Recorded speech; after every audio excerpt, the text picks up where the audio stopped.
For real? Oh no.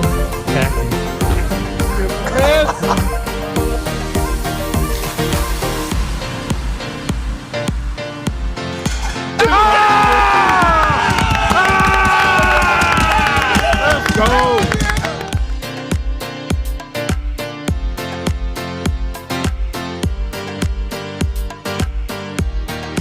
Boston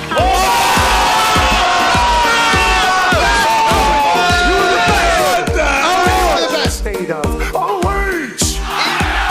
Today.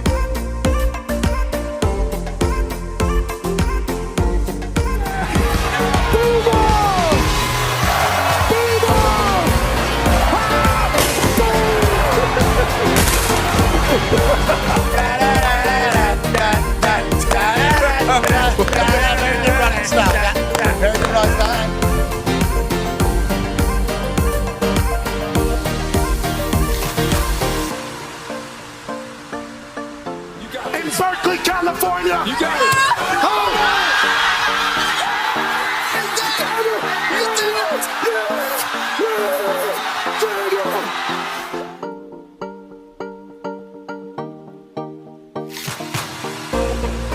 This one's for three. AJ Hawk, $5,000.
USA! USA! USA!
The following program is a collection of stooges talking about happenings in the sports world. It is meant to be comedic informative. The opinions expressed on this show do not necessarily reflect the beliefs of their peers, their boss, or ESPN. There may be some cuss words because that's how humans in the real world talk. If you are young, please seek permission before watching any further.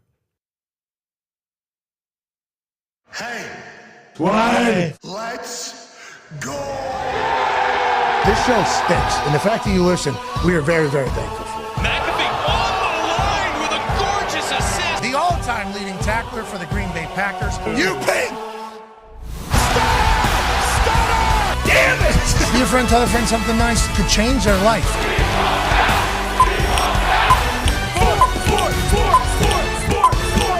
Hello, beautiful people, and welcome to our humble abode, the Thunderdome. on this massive Overreaction Monday, October 27, 2025. This program begins now. Football is fabulous, isn't it? Until you have a slate like yesterday that is certainly not desirable. Now, there was obviously a close game. The rest of the slate was absolute shite. Now, that's good news if you're on the winning side. Terrible news if you're on the losing side. And tonight, don't look now, 11.5-point spread we're staring at. So, will this be the week of blowouts? We shall see. The toxic tables here at Boston Connor and at Ty Schmidt. Congrats to you boys. Big wins yesterday. Thank you. You too. You as well. Thank you. Let's go to one half of the hammer. Dahn. Cowboys, AP Dahn. Oh, no. Oh, sorry. We have shite uniforms on Sunday Night Football. Brett Michaels didn't bring his A game. Not what we said. Some people that were there said they couldn't hear him as good throughout the entire stadium. So maybe that shifted the momentum at halftime to what it became. But the Pittsburgh Steelers lose to the Green Bay Packers in the Aaron Rodgers Bowl. Although Acrisure certainly had the environment of a massive game, the field looked much worse than it seemed to have played last night. But the game ends with the Green Bay Packers getting a huge win over the Pittsburgh Steelers. Let's go to a Pittsburgh Steelers fan, one half of the hammer. Dahn. Cowboys, AP Tone. Tone, how's life right now? Everything okay over there after a primetime loss? Yep. No, it's not all right. I wish I was in your guys' spot, celebrating blowout wins and happy. But no, it was just another primetime loss and a sleepless night, and now I'm starting the week on a bad foot, and it's just not good. Okay, yeah, well, you're not the only one. I think there's a lot of people in Pittsburgh saying this is exactly who we've been for the past 10 years. Yep. It's exactly who we've been for the past 10 years. We were sold a brand new bill of goods here because Aaron Rodgers coming in here. And Aaron, obviously a Hall of Famer and incredible. He's doing his thing. But now if it's not the offense, what happened to the defense? It feels like for the last 8-9 years since Seven retired, there's never really been hope that you could win a Super Bowl with the team that's on the field. But you could certainly win games, which the Pittsburgh Steelers have done. Can you win the big one? Here's a big one in the middle of the season, and Tucker Kraft goes bananas for the Green Bay Packers, and Jordan Love obviously spins it. But the defense for Green Bay does enough. And for Pittsburgh's side, the defense seemingly the problem throughout the entirety of the season on display last night, or is it just, hey, you played a good Green Bay Packers team? It's a good team. No, I wish it was just that. I believe that's 4 games now that they've let up 30 points this season, which hasn't happened since 2003, I believe 2004, right before we got the honor of drafting 1-7 Ben Roethlisberger. So the defense is horrendous. They basically took the same game plan as the Bengals and said, hey, we're not going to give the D-line any chance to get to the quarterback. We're going to throw short stuff. And then the Steelers don't know how to tackle. 235 yards after catch, I believe, at one point of Jordan Love's 315 yards. So a bit of insanity there. That was at one point. It ended with 244 yards after contact or catch in total versus Packers, most in any regular season game under Mike Tomlin. In its last 2 games, Joey Flacco and Jordan Love, Pittsburgh has allowed 702 passing yards with 6 touchdowns and only 2 sacks on 86 dropbacks. That's from Hembo. We appreciate the hell out of him. Let's go to 9-year NFL vet, Darius J. Butler here. D-Butch obviously make a living in the secondary. Is that all tackling? Like, what's going on with the Pittsburgh Steelers right now? Yeah, whenever you see all that yak, it's definitely bad tackling, bad coverage, and also Jordan Love just being hot. You know, 20 straight completions on the way to throwing for 360 yards, and it wasn't a bunch of dink and dunks, screens or little short routes. Like, he was actually throwing up there, putting the balls kind of in harm's way, and his receivers were making plays. Tucker Kraft obviously had a phenomenal night on National Tight End Day, and then Watson. I mean, Christian Watson made his presence felt all night long, coming back after a Week 18 ACL tear, I believe. He's a deep threat, has been since stepping into the National Football League. He was a big threat. Just all around. Love was feeling it, man. And I'm sure it meant a ton to him going against his predecessor on the other sideline. But he showed what a play right there. He showed out. And Jordan Love, showing that gunslinger mentality that he certainly has, just like some of the Green Bay Packers quarterback times of the past. Ty, whenever you're watching this Packers team, does this get you excited for a big-time win like this? LaFleur also seemingly handled the entire moment perfectly. Him and Aaron Rodgers had their moment beforehand. Jordan Love, you talk about his relationship with Aaron Rodgers. Aaron said to Chris Collinsworth, I believe, that normally they text back and forth. This week they did not talk to each other. The only time they talked in pregame was at the captain's coin toss as well. Felt like they were both pretty locked in. Jordan Love needed it. Do you think Jordan Love not that it would make or break his entire thing? That was a big one, though, I think, for Jordan Love, Guy Schmidt. Yeah, massive. Because even really, I mean, there was some chatter about him, but coming in, it was all about Rodgers playing his former team. There really wasn't that much of like, hey, Jordan Love quietly is having a very good year, and this would be a massive notch in his belt. But this is kind of like, he's been a little inconsistent, and that's what Packers fans like. They've seen glimpses of this, and that's why it's like last night for him to complete 20 consecutive passes and just take the game over. I mean, this is the team we saw the first couple weeks. I think last night, big moment, big stage, and it brought it out in them. But it's same deal. They didn't look good in the first half. That's what we were saying. I don't want to say it, but Brett Michaels may have single-handedly lost the Steelers the game. What? Oh, going into halftime after the Packers, missed the field goal. McManus, I don't know what's going on there. He might still have something with his 57 short. That's not McManus. No, at all. no, Yeah, that's not him. And then he missed another one. Exactly. Yeah, which Right. affects everything. So we'll see. But after that, going into the half, I was like, oh boy, this thing could get ugly quick. Felt good. And luckily, when the Packers have needed to turn it on this year in moments like that, they've done that. And yeah, Love was just tremendous. And this defense, just week after week, I mean, they did enough last night, but they played so good in the second half. Micah, Rashawn Gary. So yeah, as opposed to the last couple weeks when I woke up on Monday morning and being like, man, I just don't know about this team. Like, I feel very good today. This is the team I saw the first 2 weeks. Yeah, these are the temperature gauging games. Right. Whenever it's some other team that you expect to be around in the end, you would like to see where your team is at right now. A lot of football left, obviously. And shout out to Billy Bones, Pittsburgh Steeler diehard fan there with the video of Brett Michaels performing at halftime. Also said maybe the audio wasn't perfect, which is why you're talking about it. The Yinzers wanted to sing along with Brett. Yeah, exactly. They wanted to get after it with Brett. And maybe the echo, maybe where he was at, whatever the case, wasn't perfect for all parties in the building, would it ever be? And Brett Michaels still brought it. Oh, and yeah. I saw him twirling a terrible towel, too. He was getting after it. So I don't think it's on him like you tried to make it out to be. But it was certainly a different half in the second one. Go ahead, Con, Did man. you get that jacket from Brett Michaels? Where'd that come from? I'll tell you what. I think Brett Michaels, a man of style, would certainly maybe wear this jacket here. This is from NFL Mexico. Make sure you tag them if we post about this right here. Yeah, NFL Mexico was on the field yesterday at the Loud House, watching the Indianapolis Colts do what the Indianapolis Colts have been doing this season to the Tennessee Titans, which we'll talk more about here. And Raul from NFL Mexico, who we met down at Super Bowl Radio Row, if you do recall, was there. He was on site. And I was chit-chatting with some folks. There's always like a reunion before the games where our suite is. The view that we had of Jonathan Taylor down that sideline. That was literally unbelievable.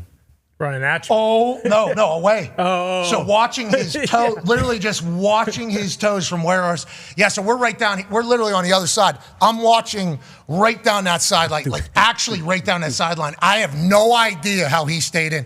His little toes. Crazy. I don't know how, and he's looking down while he's doing it. That would naturally drive you normally. Your head and eyes go a certain way. He is outraged. This guy is outraged. This was his second. He would have a third, obviously another one. This is only his 80-yard run. This guy, absolutely outrageous. But I'm watching it from where we're at, though. A lot of talking before the game. Hey, how you doing? 4 o'clock game, too. A lot of people coming through there earlier, yada, yada, yada. Then the NFL Mexico guy comes. Bang, how you doing? Hands, he said, we're very appreciative of the conversation we had. Super Bowl, you were very kind to us or something like that. We have a few of these jackets. We'd like to issue one. I've never seen a cooler jacket in my life. So sweet. I've never Got something in the back. No habla? Okay. No problem. That's cool. Man. La Meta. Yeah. I know what that means. Until death, I believe, death. is what it means. Locked in, yep. Yeah. Viva la raza, obviously, Eddie Guerrero, Rey Mysterio, and LWO, and then hasta la muerte. Until death, dude. Yep. I don't know if I'll be able to wear it every day until then because it is very hot. Sure. Yeah. It is very hot. Oh, man, it looks cool. It does, yeah. And it's not a button either. It's a zip. Oh, okay. That's sick. Yeah. So this thing can get real hot if you need it. I also think Dia de los Muertos is coming up, so if you want to wear it for that, too. Is that Cinco de Mayo? That's Day of the Dead. Oh, okay. I didn't know. I mean, muchas gracias, mi amigos. I'm so sorry. Right. Siete. I'm trying my best. I don't know. I did say muchos gracias to mi amigo Raul, and I'd like to continue that. This is one of the coolest things I've ever received. Thank you for this. And shout to the game growing internationally. And on that note, it's time for us to do our first 15. Yeah. Now, remember, this first 15, driven by Ram trucks, is certainly aiming to be a 15-minute segment, okay, where we take the top 5 headlines coming out of the NFL Sunday slate and we chit-chat about them. But it's not first 15 minutes necessarily. Can we please put the clock up here? It's not necessarily the first 15 minutes. It's first 15 plays with the goal to be in 15 minutes. Last week was 42 minutes. Close. We're getting better. Okay. Kind of starting to iron it down a little bit. Touchdown drive. Yeah. It was a law. Hey. This was like Texans, Niners. Methodical. That's the possession that we had, which, by the way, they're saying record-breaking possession time since like 2006. Texans absolutely dominated the 49ers in that entirety. So we're going to try to get through these. Last week was the first time we mentioned how long it was, and we went longer than we've ever gone before. Sure. So let's try to keep this one tidy. Tidy? Okay. Tidy. Here we go. Tidy. Tidy on 3. 1, 2, 3. Tidy. Okay, here we go. Let's start with number 5 headline. Start the clock. An absolute shite Sunday slate. Listen, we're just going to read through the scores here, okay? We're just going to read through the scores. 38-14, 35-25, 32-13, 44-24, 30-16, 40-9, 26-15, 23-3, 38-20, 34-10, and then in a barn burner, okay? The Jets win 39-38 over the Bengals. Okay, so that's the only game that was within one score. Everything else, absolute shite across the board. And don't look now, as I mentioned, 11.5-point spread tonight. Yeah. Marcus Mariota traveling into the kingdom, in the Chiefs' kingdom as an 11.5-point dog. Now, we believe that this Commanders team is on a good trajectory. We like what Washington's doing. We appreciate what the Commanders are doing. Cliff Kingsbury's an absolute dog. The Chiefs is better than the Chiefs have been. Mm-hmm. And they're at home.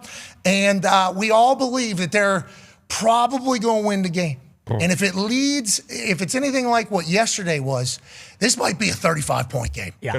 We didn't know that the NFL could produce this. We didn't know that every single game could be a blowout. We started watching those games yesterday, and it's like you got the quad box on, and then you got Red Zone Channel, and you're like, I must be missing some games. Where are these at? And you just see shite score. And it's like, well, modern NFL, there is no such thing as a shite score. Everybody can come back. They didn't. Everybody was dead early. This thing was over quick.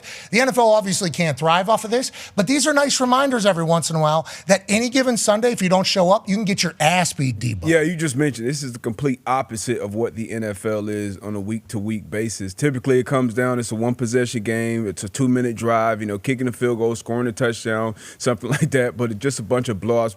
Probably expected the Colts Titans to be a blowout. I expect a much better game with the Broncos Cowboys. And then the Dolphins surprisingly beat the shit out of the Falcons. So, just a surprising slate all around. Yeah, we always say on any given Sunday, there's a lot of teams in this league right now who are either bad or on any given Sunday are capable of laying an egg, for sure. Well, so we played the Pittsburgh Steelers and got blown out a couple times whenever we were on the Indianapolis Colts. Good days. And it was good days for you, for sure. It's a nice reminder whenever you ask, because we had a good team. Yeah. And you just get killed. Mm-hmm.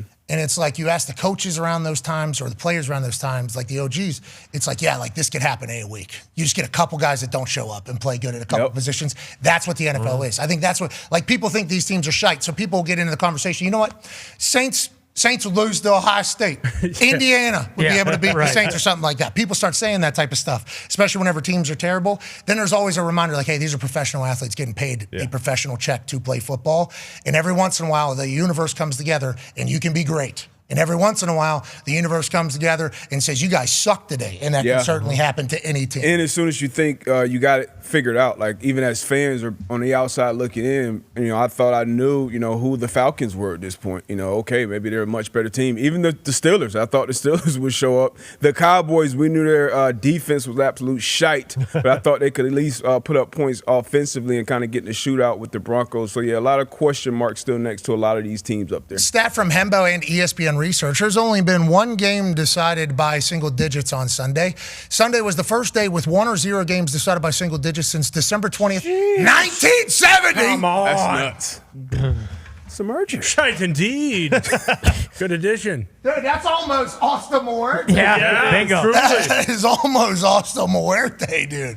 Okay, so it was shite indeed, says Hembo, which we agree, Hembo. Shite indeed. I didn't read the 1970 part of that stat. I just did the whole. That's a long time of football not being shite.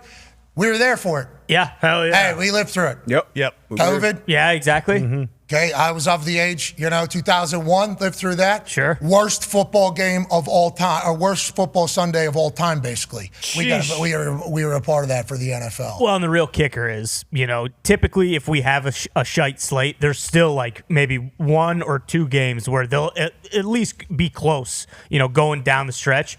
I mean, Jets Bengals, like that was just like hey, you have red zone. I'm like, oh wow, hey, Jets are starting to come back a little bit. Like I wasn't paying any attention to that game, and it turns out to be by far the best game of the day. Shout out, there's a lot of potential, spiritual stuff with that particular game too for Jets legend sure. Nick Mangold passing away. We would like to send our condolences and positive prayers and vibes, obviously, to his family. He and AJ Hawk were I think best friends since they're kids. Same high school, obviously roommates at Ohio State. So we've learned a lot about Nick Mangold, got to know him a lot. Absolute legend of a human. Everything you hear about him, just know that it's in every aspect of his life. Oh, this guy was a great teammate. Oh, this guy's a great business partner. Oh, this guy's a great dad. This guy's a great husband. This guy's great. Everything about him was great. We had a chance to catch up with him a couple weeks ago when everything was going on, and I was trying to get some more information on how we could help maybe on the program and just chatting with him. Still talking shit, still quick. The beard was still good. I mean, you're talking utter surprise here. Society has lost a great man. So the Jets getting a huge win on that day was cool. That was cool to see. That was now I don't think anybody was expecting a 39-38 win, but that being the only game that was really in it stinks for the NFL. But boy, if you're on one of those winning teams, let's enjoy these. Yeah. Let's enjoy Every these week. because most games very scary. Are we gonna lose this or are we gonna win? Just being able to about third quarter to say, we're way better in this game. Let's go ahead and enjoy this a little bit. Rest your starters. You had to call the game for the Colts Titans. I assume you did a great job. I haven't gone back and listened to it, but the boys, we had an ear on it so we could pull any clips for it. You did a great job on that. You had to work that entire game, all the way down to the end. We were having a good time this week. Just know we were enjoying the hell out of this particular game. And although many would say this game was shite, as a Colts fan, I'd like to let you know it was fantastic watching that man do his thing. All right, let's go to the number 4 headline here. Now, listen, I like that there's a new holiday. Anytime we can create something to celebrate something, I'm with it. Okay? So the people that push against some of these things that happen, it's too gimmicky, it's too whatever. Like the super duper cup that the NBA put in. For sure. In the middle of the thing, the commissioner cup or whatever the hell it is. The NBA Cup. NBA Cup. Yeah, sorry, the NBA Cup. They put it in the middle of the season. Everybody's like, this is a gimmick. It's like, who cares? We're celebrating. We're getting our trophies. I think they shouldn't be hanging the banners next to the other banners, but we should still enjoy it. So when National Tight Ends Day was created by this tight end university boys who were trying to absolutely build a brand of what their position is, which are dogs across the board. You got to be tough enough to block. You got to be athletic enough to be able to get open and catch the ball. And normally going to have to be the mentality setter for your entire team. This tight end position is insane, especially with the amount of talent that there is. And there's a National Tight Ends Day that should be celebrated. And it feels like defensive coordinators should understand the day is existing as well. I know the NFL puts out tweets and puts out shirts and shit like that. I think defensive coordinators need to have somebody on the horn saying, hey, what's going on this weekend? Oh, it's National Tight Ends Day. Do you think offense coordinators are going to target tight ends a little bit more because of that? Defense coordinators saying, no. Everybody else around going, yeah. Tight ends went off yesterday. And it feels like every year on National Tight Ends Day, tight ends go crazy. Tucker Kraft was the main event. He went absolutely absurd. What is the Tucker Kraft story? He grew up on a Native American reservation? Yeah, correct. In South Dakota, grew up on the reservation and actually was named an honorary member of the tribe because obviously lived on it through high school and everything. But yeah, he's an absolute dog. Yes, he is. He did a kip up last night on that sod that was unbelievable. Runs people over. He's like ultimate warrior. Oh, yeah. Right? He just and it seems like when he gets to the ropes and gets the ball, it's just like this as well. I couldn't even fathom. They were saying 9-on-9 football or something like that. Imagine him playing basketball. Imagine anything. Now, granted, there's probably that was filthy. Yeah. The athlete. The amount of explosivity that requires. He did not push off with his hands either. Yes, he did. They were just there. If you see that other angle, he didn't push. He didn't put. It's just a balance. Yeah, he didn't push it. Okay, because humans like me, even on a springy floor, Watch it. I need to use hands to shoot myself up. Sure. Not athletic enough. You're saying he just wanted to see where the ground Yeah, was. He was maybe holding the ground down, actually. Yeah, it could have been. So that he could I didn't know propel humans himself. did it without their hands. Oh, what's that? I didn't know humans did that without their hands. Drew McIntyre actually just, from back, no hands, just kicks himself all the way. That's makes the sense. Scottish psychopath. Well, he's not- actually... It's actually quite calculated, cerebral, but whatever it takes, that's an insane thing. But all these tight ends go absolutely crazy. I mean, you go through Goddard had 2 touchdowns. Then you got George Kittle, Tongs, Hunter Henry, Njoku, Harold Fannin Jr., Mason Taylor, Gunnar Helm, Charlie Collar, and then let's not even forget Tyler Warren exists. Didn't score a touchdown on National Tight Ends Day. Kind of screwed Gumpy over on a touchdown parlay. Gumpy was refusing to have a good time because Tyler Warren didn't get in the end zone early. I said, you're a part of the problem, Gumpy, not a part of the solution here. Should have cashed out whenever it was a $25 bet for $900. You decided to continue to run. That's on you. That is not on Tyler Warren. Tyler Warren's an absolute dog, as are all of these tight ends. Breece Hall throws an incredible touchdown here as we're mossing folks with Mason Taylor. But D-Butts, the position's difficult. I know nickel, obviously, the third corner in, which is now a part of basically every defense's starting pack. Normally have to square off against tight ends. When did the tight end position transition into these monsters that they are in today's game start to happen? And what did defenses try to do to combat it? I mean, Antonio Gates kind of revolutionized it, I would say, in our age group. Winslow before that as a Charger tight end. But, yeah, Gronk was kind of like he was the hybrid, which kind of Kittle is, great blocker and then also great receiver.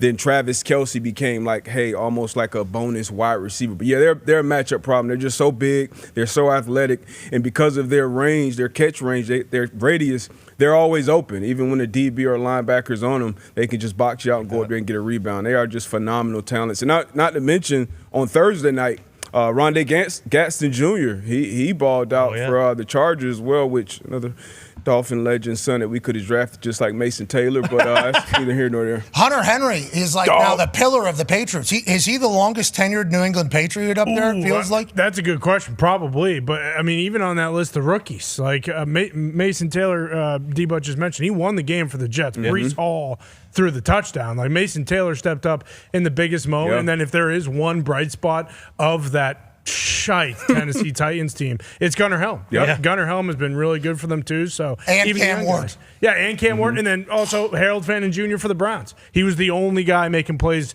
for Cleveland yesterday. Like, it's impressive, these young tight ends coming in. I love the position as a whole, just because those guys, back in the day would probably be moved to either defensive end or maybe offensive line, put on some weight. or maybe, hey, go play some hoops. Hey, you're an incredible athlete. You're seemingly not big enough, but too big. Maybe go play some hoops. Now this position is like, hey, if you are the freakiest athlete, we got the position for you. And that's seemingly what it's become. And matchup problems. Yep. Congrats to the tight ends. Happy National Tight End Day. Austin Muerte. National Bingo. Tight End Day. Hell yeah. National Tight End Day. All right, let's go to the number 3 headline coming out of our football weekend. High school miracles. Now, high school football, obviously, is something that we all love.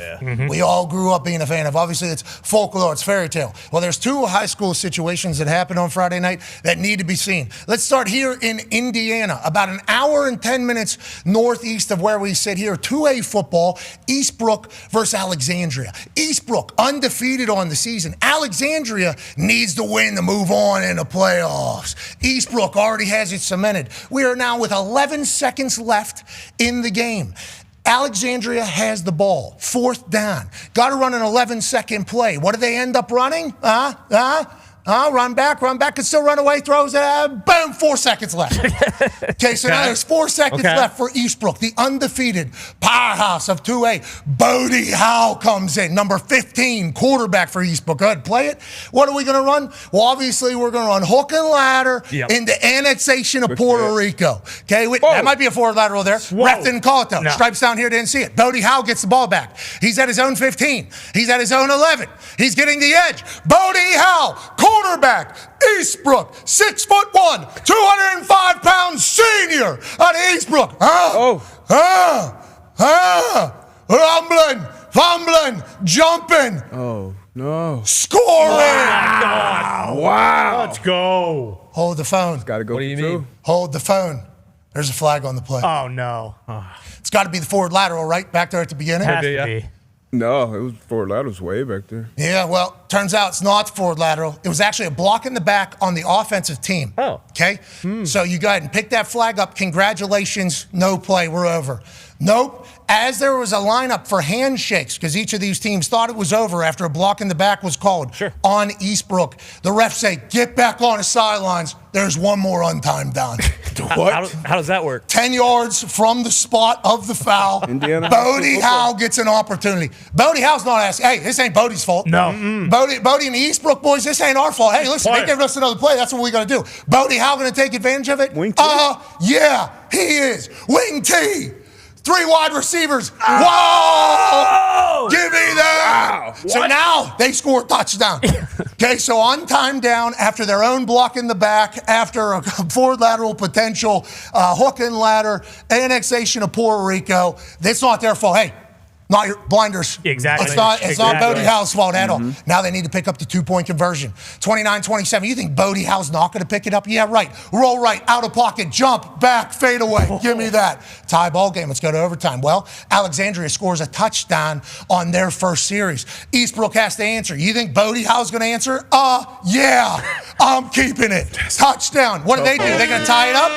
They can tie it up or they're going to go for 2. Go for 2. Oh, no. Bodie Howe. Pitch man's open. No way. I'll take it. They win. Wow. Eastbrook remains undefeated. Alexandria. Wow. Alexandria, like I say, hard-fought game. That's incredible work. Way to show resiliency and score in overtime. On that note, Bodie Howe. This guy's unstoppable. Yes, he is. This guy's unstoppable. What a name. Yeah, it is a great name. What a name. What a game. That's a tough one, though. Are you familiar with the rules here in the state? So in my eyes, in my head, the only time you ever extend a game untimed down is when there's a defensive penalty. Offensive penalties, I never thought there was an extension of the time. Because offense wants another play. So if they make a mistake, they're getting rewarded almost by making a mistake. So I always thought the defensive penalty was leading to the untimed down. Is that how you viewed it? I thought so as well. Like, maybe that's just us covering and playing pro sports. I feel like it was that way in college, but it probably changes state by state with these rules. But this was absolutely wild. Tone Diggs just sent the rule, and I think we can pull it up right now. But the teams thought it was over too. Yeah. Teams. The full video has them. Yeah, the announcer. Now, granted, we had the Alexandria announcer. Sure. He was not as pumped up as the Eastbrook announcer. Eastbrook's is way on the other side. Oh my God, a miracle! Okay, so Article 3: a period shall be extended by an untimed down if one of the following occurred. There was a foul by either team, and the penalty is accepted, except for those fouls listed in 334. There was a double foul. There was an inadvertent whistle. If a touchdown was scored, the try is attempted unless the touchdown is scored during the last down in the fourth period, and the point would not affect the outcome of the game or playoff qualifying. If a touchdown was scored, the try is attempted unless the touchdown is scored during the last down of the fourth period, and the points would not affect the outcome of the game or playoff. What's that mean? The list in 334. Somebody's going to have to explain that to us. We're all very surprised by it. And congrats to them getting a huge win in Eastbrook, and sorry to Alexandria. And then in Plumboro. Okay. Pennsylvania? Sure. The Plum Mustangs. Wow. We're playing the Penn Hills. I know that name. That's where. Is it still? Is it still? I don't know. I don't want to say their mascot name. Is it still? Aaron Donald's home. Lot of good football. Freilich, lot of good football in Penn Hills. Plum Penn Hills rivalry. Okay, a lot of similar humans. Okay, a lot of similar humans. A little bit different. A lot of very similar style. They border very close to each other. Okay, so this is a. Nick basically lived in Penn Hills. This is a rival. Yes, exactly. This is a rivalry. Penn Hills has always been better than Plum. Penn Hills is always at football. At football. Every other thing we got them. Every other thing we got them. Football though, they've certainly had us. To go to the playoffs, Plum needs a win at home. How you doing? Well, Austin Kolonkowski. Austin Kolonkowski, Section 1 Soccer Player of the Year. Has his field goal blocked. The wherewithal. He picks it up. Is he going to get tackled? I don't think so. Strong soccer player, kicker, survives 15 yards after contact, scores a touchdown because the boys rally. Plum's going to the playoffs, and Austin Kolenkowski, the player of the year in Section 1, Class 4A, is obviously an absolute dog. I believe the Plum soccer team is currently on a playoff run, and now because of that, the Plum football team is also on a playoff run. They're going to go to USC. Okay, that's going to be taught that. Home with Sean Is that Lee. a good squad, too? Oh, they're pretty good. Yeah, they're a pretty good team. You know Sean Lee? We're not worried about nothing. Penn State? We're not worried about nothing. That's where he's from. We're going to give Austin Kolenkowski the ball. Cowboys? We should think about maybe giving Austin Kolenkowski the ball. And Johnny Nonnenberg spinning it. The boys are ready for the moment. Congrats to Plum getting a miraculous win here. Blocked kick. Tush push. Kicker picks it up. Go ahead and let me grab this. Penn Hill's guy has him immediately. That's illegal. What's illegal? That's illegal Being right too there. It's strong? football. Being too strong? Say rugby. We're not going to These get into high school rules. that. Shout out to high school football showing up. And number 2 headline coming out of the weekend in our eyes is we're running it back to the 80s. Nice. Hell yeah. Running backs are leading the top teams in the league. Jonathan Taylor with the Indianapolis Colts, absolutely insane. James Cook, obviously absurd with the Bills. And guess who's back? Back again. Saquon Barkley had his day yesterday. A.J. Brown not playing because of a hamstring injury. And against the New York Giants, obviously massive rivalry in the beautiful Kelly green uniforms, which the Philadelphia Eagles are undefeated in. Saquon Barkley found his groove. Saquon got all the way back to who he was last year whenever he led them to a Super Bowl. And the offensive line, same damn thing. Jalen Hurts obviously under center a bit more is the stats that you're going to hear from Dan Orlovsky in the second hour because he's been calling for this for a while. But it feels like the Eagles might have got their groove back, Debo. Yeah, sometimes just take that one big player, that one big game, and definitely Saquon had it. These Kelly Green jerseys are unbelievable. So clean. I believe they moved to 5-0 now while wearing these. Not only did he have these jerseys on, but he had those sweet LeBron cleats on that he is gracing the Madden cover with. A lot of people are saying, hey, this is a Madden curse coming in for 2-6, but hopefully he lifted that curse off of him with this game. Yeah, it was some more under the center, some extra O-lineman stuff. So love to see it. Interesting to see how they handle the A.J. Brown situation going forward. Yeah, a lot of conversation around that, obviously. Saquon Barkley, rush yards under center snaps. This is from Hembo. Weeks 1 through 7, 102 yards. Week 8 alone, 116 yards. Well, so, Patullo was trying to get his feet up underneath them. Had a lot going on. Right. And they started figuring it out. And this is an Eagles team, I think we all understand with the amount of talent that they have, that if they do figure it out, right back in Super Bowl conversations, even though everybody's trying to bury them all the time. And the number 1 headline coming out of the weekend, as we all knew, talking about Super Bowl. Colts going to win. The Colts going to win the Super Bowl. This is just, I think 7 out of the 8 weeks we've done this first 15, this has been the number 1 headline, strictly because I've been watching every single snap, so it's a pretty biased program. My name's in it, I apologize. These dudes are unbelievable. Yes. They don't really have a flaw right now, honestly. We lose to the Rams, that's our only loss, and we all understand what happened in that game. We certainly should have won that. Los Angeles Rams took advantage of the situation and definitely won. That guy right there, though, seemingly untackleable. Yeah. Okay, he's on pace to break every record there is. 4 games with 3+ touchdowns. Okay, that's just absolutely insanity. He has more touchdowns than some teams as a whole. And that means the offensive line's back to doing what they're doing. And we all saw a screenshot of one of the holes that he had to hit yesterday. I mean, there's an actual freight train that is possible to go through it. The offensive line have taken a lot of pride in what they're doing this year. Yeah, I mean, that is... Now, granted, I'm not saying that Jonathan Taylor isn't unbelievable and Jonathan Taylor finds holes that might appear to be this big. But if you give Jonathan Taylor this hole right here, I mean, yeah, we're going to be okay. And that's what Saquon was last year with Philadelphia. It feels like that's what our offense is matching up. And Danny Dimes is putting us in the right situation every time. I mean, this guy's a super genius. And just... every throw, he's seemingly going to the right place. He very rarely misses. And then Michael Pittman Jr. has like one of the nicest touchdown catches of all time. I'm down here in the corner, can't see it all. I see that guy draped over top of him. I just flag, thank you. We're about to have first down on the one. This is amazing. And then you hear everybody go crazy.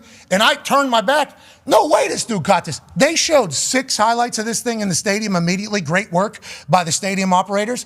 Every angle looked better. Like, the first angle was insane. Second angle, he's like, that is clearly a one-handed catch that he goes through a guy. Third angle, it's like what his other hand was doing in there. It's like, this guy is an absolute dog, has been willing to sacrifice his whole body on the field. Last year when the Colts were what they were, which I think everybody in that locker room now would come to grips with, maybe they weren't operating like a professional football team in all aspects, especially with what they've been able to do this year. It's unbelievable. Pittman in the middle of that run, full dolphin dive in the middle of his body gets bent backwards, folded in half, gets up, goes back out there, does it again. Yeah. Like, this guy will lay his body on the line for us. Alec Pierce as well. It's Great just like defense. Tyler Warren is outrageous. And then on the defensive side, we got to tighten some things up, of course. Felt like the Titans had some opportunities, and we didn't know what they were doing. I mean, there was a couple plays where maybe they got Lou, where we had a bad call, and boy, they had a good play call on their side. And Cam Ward was able to make some big-time plays. But, like, the Colts are very comfortable with where they're at right now. And I think they're all talking the same way. They know that they got a lot of shit still to prove. And the MVP chants were very real for Jonathan Taylor yesterday, D-Butt. Yeah, he's unbelievable. The combination of speed, power, vision, like once he gets to that second or third level, just very like Saquon was last year, it can go for a home run at any given time. And obviously it starts with the offensive line, creating those gaps, and then him finding them and then exploiting what happens on the back end. And then a lot of people comparing this season to Saquon's. We haven't had a non-QB MVP since 2012, and it was Adrian Peterson. But his touchdown total already up to 14. I think Saquon had 15 a total of all last year. You know, Jalen Hurts stole a bunch of them with the quarterback sneaks. But he is phenomenal. 28, unbelievable with the long list of great running backs that have played for the organization. He's kind of the next one up. And then you talked about Daniel Jones. Just complete control of the offense. You saw plenty of time with like less than 12 or 10 seconds on the clock, and he's making some last minute audible. And the guys around him, it's like, just take your turn. It's very much like the Green Bay Packers. Not necessarily that one guy who's going to come in and get 15 targets every Sunday, but Pittman, Pierce, Downs when it's his turn, Warren whenever it's his turn. These guys just shows up, and Daniel Jones has been doing a great job putting the ball on him, just controlling the game on every aspect. Man, I absolutely loving what I'm seeing from this Indianapolis Colts team. And one of the things like that we were so excited about with Anthony Richardson was the fact that he was mobile. Like if you go back to that photo of the wide open, big gaping hole that JT ran through, like the threat of Danny Dimes being mobile is one thing. Like even if you look on the right side, they're like, that guy is moving right because they think, hey, maybe Dimes has this on a boot, maybe he's running the ball, and that is, opening up things even more for JT. So like just Danny Dimes being out there has helped JT. Shane Steichen, obviously with Philadelphia at the beginning of this whole thing, saw the benefits of Jalen. What Jalen had, which I think is why Anthony Richardson was so enticing for the Indianapolis Colts. It's like, hey, look what Shane was able to do with Jalen.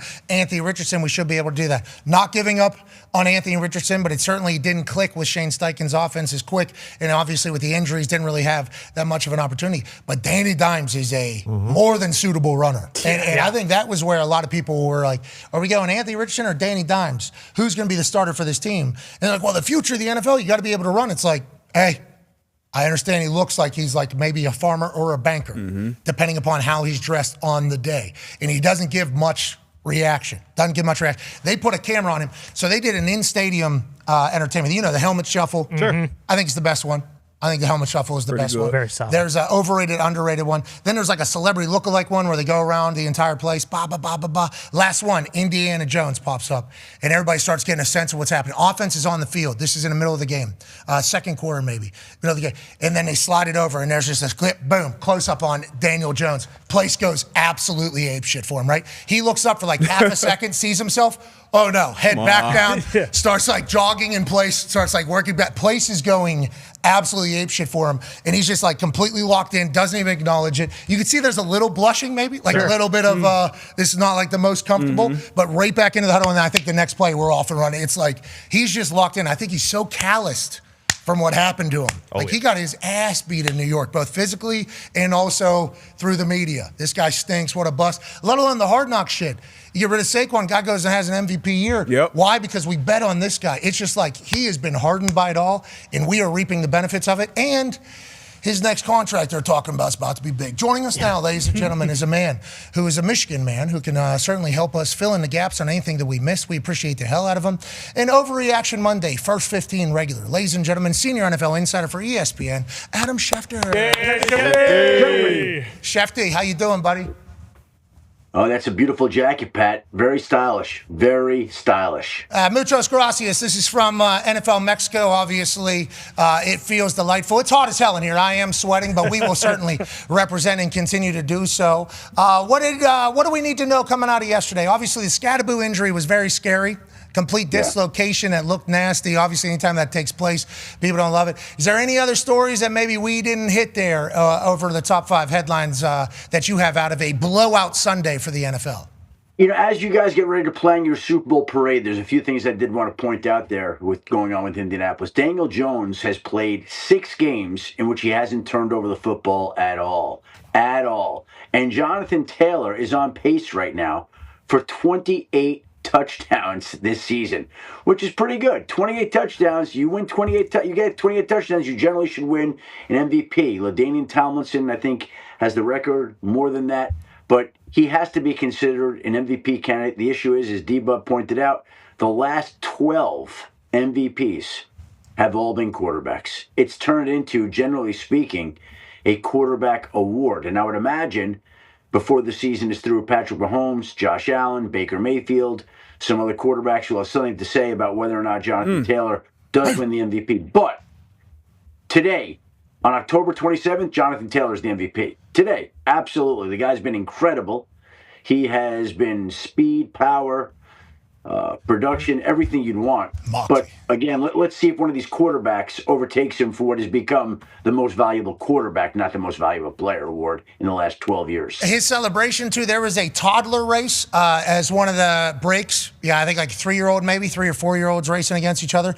And the little boy that won the race, he did the Jonathan Taylor. Filthy. He did the Jonathan Taylor as a celebration. Wow. I thought to myself, it's like he has a clean celebration. Also doable. Yep. Like the celebration is doable. We've all seen people try to attempt the gritty. Okay, Gesicki and others. Sure. Okay, and there are certainly people that are great at the gritty. This one looks great, seemingly can do it as well. Everything about him right now is throwing 110, and I think he's capable of doing it all year. Tough guy. Had a couple injuries, but before that, literally never missed a game. He's all the way back to being exactly who we thought he was. Now, speaking of being all the way back, there's a Thursday night game. Go ahead, Ty. Yeah, Schefty, do you have more information on the Ravens' whole ordeal with basically retroactively changing Lamar's practice status on Friday? Obviously, a lot of people were up in arms about that. Are the Ravens going to face some serious repercussions here for how this went down, or what more do you know about this situation?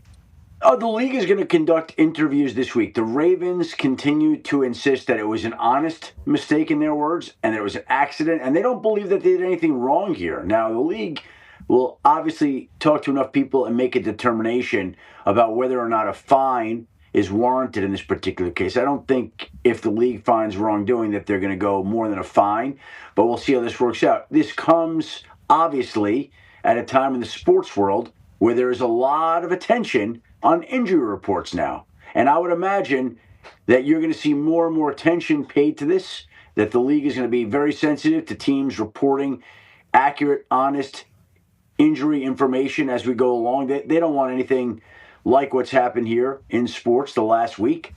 And so I think the penalties could be tied to that. My guess is there'll be a fine.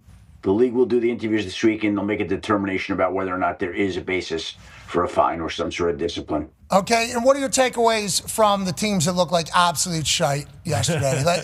Yesterday, there was a stat that Hembo and ESPN Research gave us, that was the least amount of one-score games since 1970 or something from an NFL Sunday. I mean, it's like it was a legitimately terrible day of football. Mm-hmm. Now, if you're on a winning team, you feel good.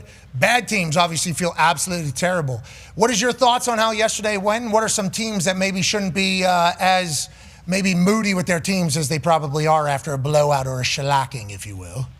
Well, again, it's interesting because a week ago, everybody's calling for Mike McDaniel to be fired, and a week later they go into Atlanta and beat the Falcons, which who would have imagined that would have happened even with Kirk Cousins starting at quarterback? The Cincinnati Bengals have an opportunity to move within a half game of the Pittsburgh Steelers in the AFC North and to make a run in that division. They have a 15-point lead in the third quarter, a 14-point lead in the fourth quarter against a Jets team that had yet to win a game, against a quarterback that the owner of that team criticized last week. And by the way, let me say this. Justin Fields handled the events of last week like a polished professional. He should be applauded for the way that he acted, the way that he reacted to what Woody Johnson said about him. He went out yesterday and played a great game. He's thrown 167 passes this year and has not thrown an interception. only quarterback not to do that. He's got the lowest interception rate in the league. I know he's only thrown it 167 times, but that's still 167 passes. And it comes in a week, again, where he got thrown under the bus by his own owner, where the owner acted like some young, inexperienced player who was not used to dealing with the media. He did. And the player acted like a polished, successful, seasoned, experienced owner. Successful. And then the player goes out and leads this team to its first win of the season. It was very impressive to see, and I think Justin Fields deserves a lot of credit. And then, you flip it around, like, and the Bengals, they lose Joe Burrow in that game earlier in the year, and they'll always remember that. But they're going to remember that loss yesterday because they had a chance to close the gap in the AFC North and let that get away. A YouTube TV commercial running right now is hilarious, especially with everything that happened over the weekend. But Sunday Ticket is absolutely awesome. Every game, every Sunday, all in one place. Shout out to YouTube TV. The best. And Sunday Ticket. It is certainly fantastic. When the quad boxes all have blowouts. Boy. Tough. It's like, wait, do I got to change my multi? Let me change my multi here. Nope. Put 6 more in that bad boy. Yep. We got bad things all over the place. But you're right, the Bengals having a situation they're in, which leads to, because Trey Hendrickson's always going to be talked about. Go ahead, Tone. Yeah, Shefty, we are basically 1 week away from the NFL trade deadline. It kind of feels like things have cooled off since that 1 week where we had a ton. Besides just asking you about like random people, do you have any teams or names specifically that you think we should be watching? Well, I think that there'll be a wide receiver move or two made before the deadline. Everybody's been calling the Saints, checking in there. Rashid Shaheed, Chris Olave. They're not going to get rid of Chris Olave. They want him. Brandon Cooks. I think at least one of those wide receivers gets traded here in the next 8 days. The team's calling the Miami Dolphins about Bradley Chubb, Jalen Phillips. Won't be a surprise if at least one of those players gets traded here in the next 8 days. Dolphins on a short week this week, so might be tough to make a move this week, but then would be ideal timing after a Thursday night game to see if they can make a move after that. So this could be the last game for a Dolphin or two on Thursday night against the Baltimore Ravens. Buying, selling, there's a team. Go ahead, Connor. Yeah, Shefty, what about teams like the Patriots who maybe came into the year, not expecting much, but have, come alive pretty quick? And then teams also like the Vikings who have kind of had a disappointing start, and they have a couple players that are young and need to be paid, and, they might not have enough to go around for everybody. What about those types of situations? Well, the Patriots are very interesting to me because, to me, they're a little bit like the Commanders were last year. There were not a lot of people expecting Washington to be in the spot that it was, and because they had won and because they had been so successful, they went out and then traded for Marshawn Lattimore at the deadline.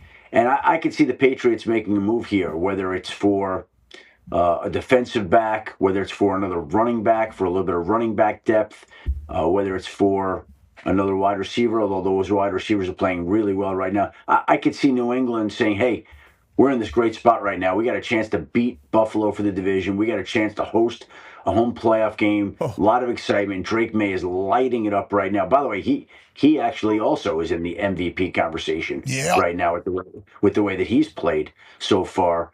And, I wouldn't be surprised if New England made a move here before the deadline. That would be fun to see for Connor and all the massholes who obviously know what great ball looks like.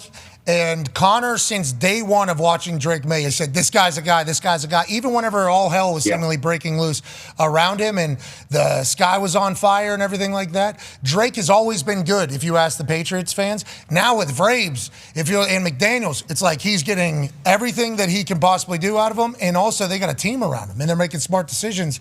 Are the Patriots all the way back, and then they make a big-time trade? Do you guys still have cap? You guys still have money, I assume? I think we have the second most money right now, or the first. I forget. Oh, they can make a big. Oh, yeah. They can make a big. Any big fish out there? Hey, you know what? We used to get regular playoff matchups between the Patriots and Colts. Big Championship game, Matt. Could you see another one this year? Patriots and Colts again. That would be pretty cool, huh? I was in a couple of those when I didn't know what I was doing. Would have been cool to be good at my job when those moments were happening.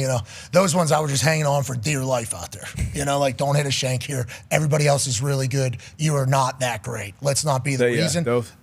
I was in the 4th and 2 game as a rookie. I felt honestly like legit the one time my career where I felt like I was just like an extra in the movie. Like I had no control.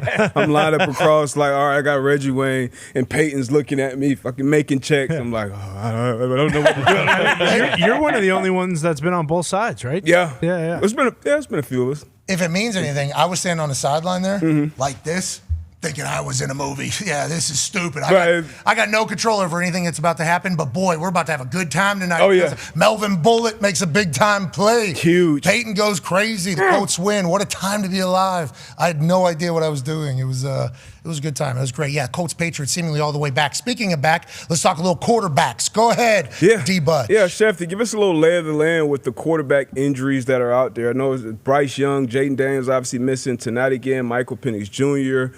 Who else we got? We saw Joe Burrow with no boots. So any update? Brock Purdy, we got any updates with the quarterback landscape around the NFL? Well, I think the guys that I feel pretty confident will be back this week, Lamar Jackson Thursday night in Miami. I think we see him back this week. J.J. McCarthy, I think we see him back this week against the Detroit Lions. I think we see Kyler Murray on Monday night. And then you raised a few of the other guys, right? Bryce Young, Carolina, ankle injury, could be back. We'll see. Brock Purdy could be back. We'll see. Kyle Shanahan's going to talk to the media later today. There always seems to be some sort of injury news to the 49ers that you don't expect in the afternoon on a Monday after a game. We'll see what happens today with that. But Brock Purdy could be back for them. There was another quarterback you mentioned, aside from those three, and Bryce Young and Brock Purdy. Joe Burrow. Jaden Daniels. They play Sunday night against the Seattle Seahawks. And I just think a guy that's had a knee injury and a hamstring injury and some injury issues, hamstrings, you got to be really careful with them. Look at how careful Lamar's been. I won't be surprised if we don't see Jaden again on Sunday night. The hamstring is like once it happens, right? Doesn't that kind of become like a thing people get scared about? You got to give it time to heal, and it's, obviously players and coaches aren't trying to do that in the middle of the season. But you're in a situation like the Ravens, like you want your star quarterback back. That was kind of the conversation outside of that building too, where the Ravens trying to almost force Lamar to get in there. So interesting. Oh, that's why they put full participation. To kind of put a little public pressure on. But that's just yeah. There's conspiracies for everything, obviously, and the NFL is going to get into it. And I assume they will try to set a precedent on misrepresenting somebody's health status, especially in this gambling world that we're in, which is really starting. Did you hear about the country of Turkey? Let's not even get into it. Okay, we're too close to Thanksgiving to be talking about Turkey already, but whenever you talk about the country of Turkey, there's some crazy scandal. Let's talk about tonight. We talked about the Commanders. 10.5-point dogs now at the Kansas City Chiefs. Any injury news that we need to think about before we make our picks this evening, Schefty, or any other storylines we should be thinking about? Well, obviously, Terry McLaurin, Deebo Samuel, both back for Washington. Marcus Mariota steps in and starts for Jaden Daniels. And again, I think, we're used to seeing backup quarterbacks do well, and maybe Marcus won't tonight, but he's won there in the playoffs. He beat Alex Smith in a playoff game. And I can tell you that I think the organization is confident in Mariota. They feel like he is more than capable of stepping in and playing a good game. We'll see if he can do that tonight. On the other side of the football, obviously, Rashee Rice back for another week. Kareem Hunt is off the injury report. They wanted to get Brashard Smith, their rookie running back, more involved. We'll see if that happens tonight. And they're still missing their left tackle, Josh Simmons, but there's a feeling that he could be back here now in Kansas City in a couple of weeks, which is encouraging, dealing with some personal issues there. But it sounds like he will be back here in fairly short order, which is great news. Pretty cool that it's just expected Taylor's going to be there and it's not breaking news. Good for them. Hey, good for them. Good spot. That's awesome. All right, Schefty, we appreciate the hell out of you, man. Good luck tonight from your office. Enjoy the game tonight, guys. Thank you for having me. What do you think? You think the shite weekend continues tonight or no? I hope not. I hope we get a good game. I think we have a chance. Yeah, me too. I think it may be a little bit closer to the people think, but Kansas City's a juggernaut right now. They're better than they ever been. But on that note, as soon as you said you think that it's going to be a good game, Talks Table just gave a full. I hope it is. You're the man, ladies and gentlemen. Adam Schefter. We all hope it is. Amen. Amen. I think I'm getting older. These games are getting later, it feels like. Oh, that's for sure. I'm watching these games. Wow, today's been a pretty shitty day of football. This one's going to get real good tonight, though. Then I'm watching Boz just murder balls. I'm like, yeah, Boswell. Chris Boswell will keep me awake tonight. Yes, he will. He's hitting dingers every single time. He's like the damn Dodgers. Now, granted, hold on. World Series game tonight, right? Yes. Game 3 tonight. Game 3 tonight. We got Dodgers came back, won game 2. Correct. Blue Jays won game 1. Yep. They decisive. Correct. They beat the hell out of Dodgers. 11-4. Yeah, had the first pinch hit grand slam in the history of the World Series. Okay, so I've been watching these games. Yeah. It's been good. You know the reason why I'm watching, and people are going to hate me for this, but I grew up in Pittsburgh, so get off my ass. I used to like the Yankees. Sure. Because the Yankees spent more money than everybody. And I like, you know what? If you're allowed to kind of just spend more than everybody, I like that the Yankees are doing that. Now what I'm realizing is, with all the star power that the Dodgers have, I like them because they're the new Yankees. They spend more money than everybody. Yeah. And I think I enjoy that. Now, a lot of people hate that, I think, in the baseball. Certainly. But I am watching because I want to see the big money boys. I want to see the big money boys kind of see if they can show up in a big moment. And they did. A lot of people saying this is not going back to Toronto. They think this Dodgers kind of opened it up. It's going to be over now, or? I mean, we'll see. If you're a Dodgers fan, that's kind of the whole idea is, hey, this team's so deep that just like over a 7-game series, like it's impossible to sustain what the Blue Jays did in game 1. But that's why the Blue Jays are such a tough out.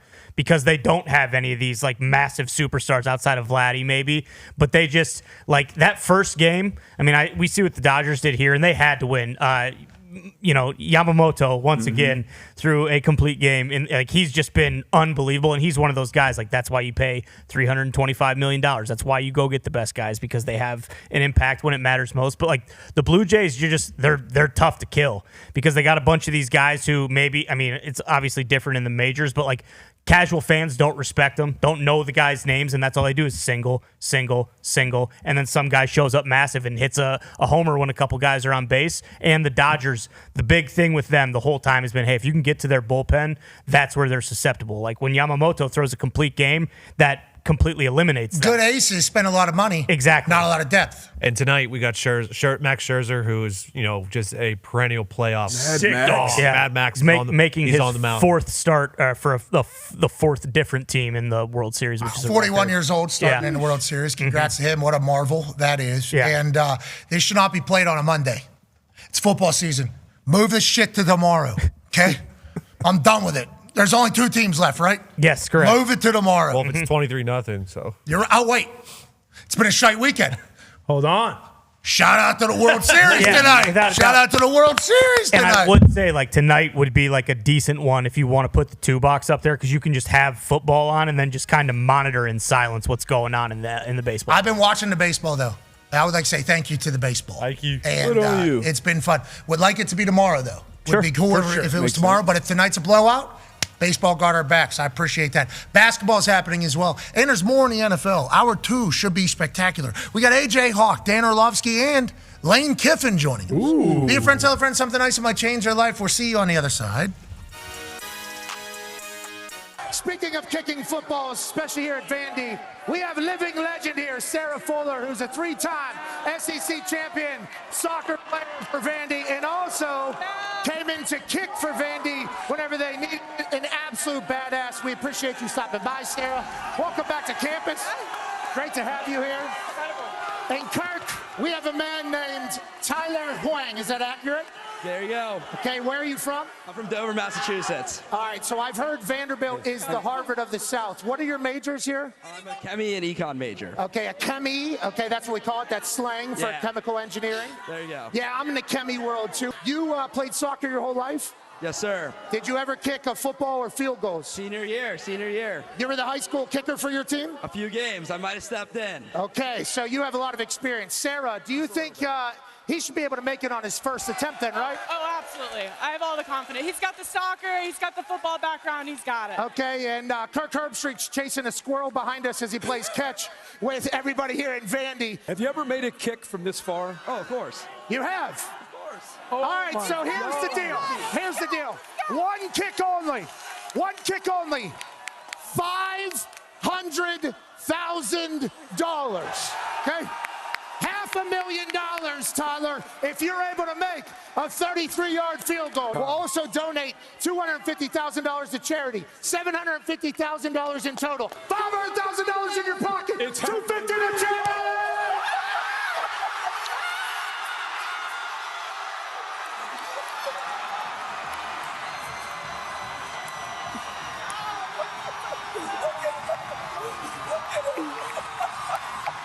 Take the lap, kid.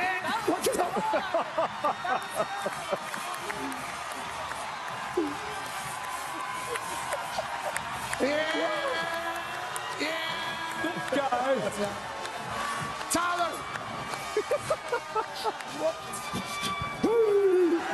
Come on, bro. Congratulations. Tyler Lane hits the biggest ball we have seen. Sarah Fuller with the tip. Herbie went to home. Right down. Vandy with a magical Saturday morning. How many kicks have we been doing over the years? I have no idea. That was the best kick we've ever had, bro. Ever. Best kick we've ever had. You said it's been 2 years. I think maybe you should start trying to send some tape out to colleges around the country. You murdered that, brother. What is the first dollar going to be spent on? Those degrees you're getting right now? Yeah, probably helping my parents help me out with that. Just so excited. Can't believe it. You're the best, dude. Congratulations, Tyler. Congrats to his parents. The following program is a collection of stooges talking about happenings in the sports world. It is meant to be comedic informative.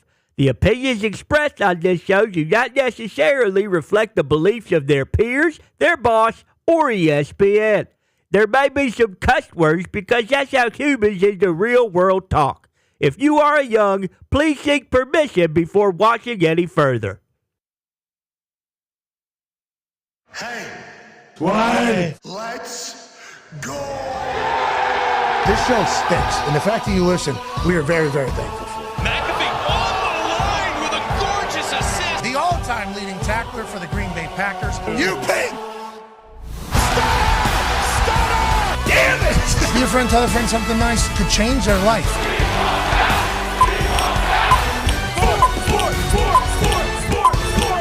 Hello, beautiful people, and welcome back to our humble abode, the Thunderdome, on this massive Overreaction Monday, October 27th, 2025. Hour 2 of the program begins now. Football! It is absolutely magical. We're lucky to talk about it every single day. NFL Mexico gave me this jacket, and I'll tell you, it is certainly fantastic. I appreciate Raul and everybody down there. Football is a beautiful thing. Bringing together countries, bringing together people, bringing together teams of people that will beat the hell out of another team in week 8 of the NFL season. It has been a shite slate thus far, and tonight, the Washington Commanders, led by Marcus Mariota, will travel to the Kingdom and take on the Kansas City Chiefs as 10.5-point dogs. Could this be yet another blowout for the NFL to have to put their PR machine on? I will appreciate the hell out of whatever stat comes out of the NFL on Tuesday or Wednesday. If this is a blowout, you never know what you're going to get with the NFL. This is the first time since blah, blah, blah, and that's real, by the way. I think it was an eye-opening experience for a lot of fan bases yesterday, but also maybe a little bit of optimism grabbed by some of these teams that although you maybe thought you were okay, maybe just good, maybe yesterday you found out you're maybe great. Holy hell, you can pound another football team if you have to. There's a lot of hope that you can pull from yesterday, and there's a lot of misery that people are certainly grasping onto after getting blown out. The toxic table's here at Boston Connor and at Ty Schmidt. One half of the Hammer, Dahn. Cowboys, AP Tone is here. Good night for the Steelers last night. Everybody loved those uniforms. I don't understand why they did those ones. Hey, we got Sunday Night Football. Aaron Rodgers playing the Packers. Let's dress like assholes. What happened, Donner? Hey, did anybody see those things before they went on TV? I did. I tried to warn everybody last week. I said this is going to be horrendous. There's no way you could have described these things showing up to my eyes. I said all the yell. It's going to be horrendous. It's up there against the Chargers uniforms for the worst uniforms in the NFL this season. Yellow is just a horrendous color, but you know what? They looked incredible for a half, and the boys were buzzing. So you were going to spin that it was good uniform, actually, if they get to win last night, because I started thinking that when I first saw them come on TV and on my algorithm and everything as they were debuting on entrances, I was like, wow, those are Those are absolute trash. I cannot believe you would put those in for the Sunday Night Football, Steelers, Packers, Jordan Love, Aaron Rodgers game. Almost trying to sabotage the game, putting these uniforms out there. I wasn't happy. Then as the game continued to roll on, you're like, okay, they are ass, but yeah, maybe if they win, it's not that big of a deal. And then as it starts unraveling, it's like, man, ass unis, tough night, big loss, and a reminiscent moment for Steelers fans saying, we can't win Super Bowl, which is what you guys did last night. Yeah, you just physically can't tackle in those uniforms. That's my big takeaway. Like if they were wearing, the throwback, the black with the white block letters, that would have been probably, a much better performance. Or the black with the yellow, the color rush. But those ones, they were just behind the 8 ball from the start. Well, it's hard to tackle a guy that grew up on. The Cheyenne, reservation there in South Dakota. It's a really long name. It's multiple names. I don't want to just spit those out there and get them wrong. I should have looked. I'm sorry. Can you tell me about Tucker Kraft a little bit? He did grow up on a Native American reservation. Yeah, in South Dakota. I believe he got named like an honorary. Yeah, he's an honorary member of the tribe for, like acts of community service that he did within the reservation and with the people that lived there with him. And he's untackleable. 9-year NFL vet, Darius J. Butler. Think about that. What a story the NFL has now out of a guy from Dakota out in the middle of a reservation. Another very important tidbit on Tucker Kraft. He said after the game that the program is one of his favorite movies. And any guy, any young player that loves the program, he's good with me. So, yeah, he's automatically one of my favorite tight ends. He plays pissed off. Oh, was that a headbutt? Without, boom, love, yeah, there we go. Little Latimer there. First team defense. Yeah. Love that. Yeah, that's who he referenced for the program conversation when he was asked, hey, did you headbutt somebody without a helmet on? Absolutely. You ever see the program? Just went right into it. So, and he didn't even blink there. Like, that would just at least startle you a little bit. Yeah. And he actually went for it a little bit harder, actually. And it's those types of blockheads that can really scare you. If there's no fear of any brain damage happening whenever you're slamming it off of a helmet that is made to protect and inflict other things, you got to think this guy is maybe unbreakable. Now, on that note, we see another large head like this on a daily basis. Yeah, we do. Ladies and gentlemen, joining us now, he's a college football national champion, a Super Bowl champion, a Ryder Cup winner, and an owner of one of the densest craniums in the history of mankind. Ladies and gentlemen, AJ Hawk. Yeah. AJ, as a Green Bay Packer legend, all-time leading tackler there, when you see somebody, or should I say something, like Tucker Kraft do what he does, what is your thoughts on this team and this huge win on Sunday night in Pittsburgh, AJ? I mean, Tucker Kraft is awesome. He's awesome before he even is headbutting dudes with no helmet on. But that little tidbit about the program, that really puts it over the top for me. I mean, I'm 41 years old. The fact that Tucker Kraft even knows what the program is, let alone it's his favorite movie, tells you a lot of what you need to know about this guy. Obviously, freakishly athletic, I think, that people don't give him credit for. Yeah, and National Tight Ends Day, so I think he showed up like he had to represent. And they talk about no number ones. There's no number ones there for Green Bay. There never has been, really, right? I mean, that's kind of been the storyline. Now Golden gets drafted in the first round, and obviously Watson's back. But they share the wealth out there. It feels like Jordan Love is just going wherever he needs to go for the best possible outcome. They talk about turnovers with Jordan Love, and, a little bit gunslinger. He certainly had a couple of those plays as well. There's a little Jordan Love experience that goes alongside Jordan Love playing football, but I think that's a good thing, not a bad thing. You think the Packers can go on a run after what you saw last night against this Pittsburgh Steelers team? Yeah, I definitely do. I mean, they just got to figure out, and you got to make sure you're all healthy at the right time and you're playing well at the end. We know it's a long season, but I like that gunslinger mentality that Jordan Love has. I like that he's not scared to push the ball down the field. Like, he's definitely not dunking the way down to these touchdowns. So it maybe helps him a little bit not having a bona fide number one that you feel like pressured to push the ball to, because he truly has so many weapons out there. And, man, Tucker Kraft really is separating himself, I think, as a tight end. Yeah, Tyler Warren, obviously a good conversation, but you talk about like Josh Allen. Josh Allen doesn't have any number ones. He just tries to make the best absolute play. He frees up the quarterback a lot. Danny Dimes here in Indianapolis, similar situation, got to free up the quarterback a good bit. Now, when it comes to the Green Bay Packers to win a Super Bowl, can you guys run the ball, stop the run time? I mean, that is the one thing that they kind of need to get going is Josh Jacobs. He's got a lot of touchdowns, but they haven't had the same success on the ground this year that they did last year. Because early on, like you remember when Love was banged up and they were playing with Malik, they ran the ball very effectively. And then, I think their defense has been very solid. Like they've been better stopping the run this year than any years, in the last 10 that I can remember off the top of my head. Okay, who's great in the NFC, Con Man? We got obviously the Eagles are back to being the Eagles. Bucks have a close one. Bucks obviously defense does what they got to do.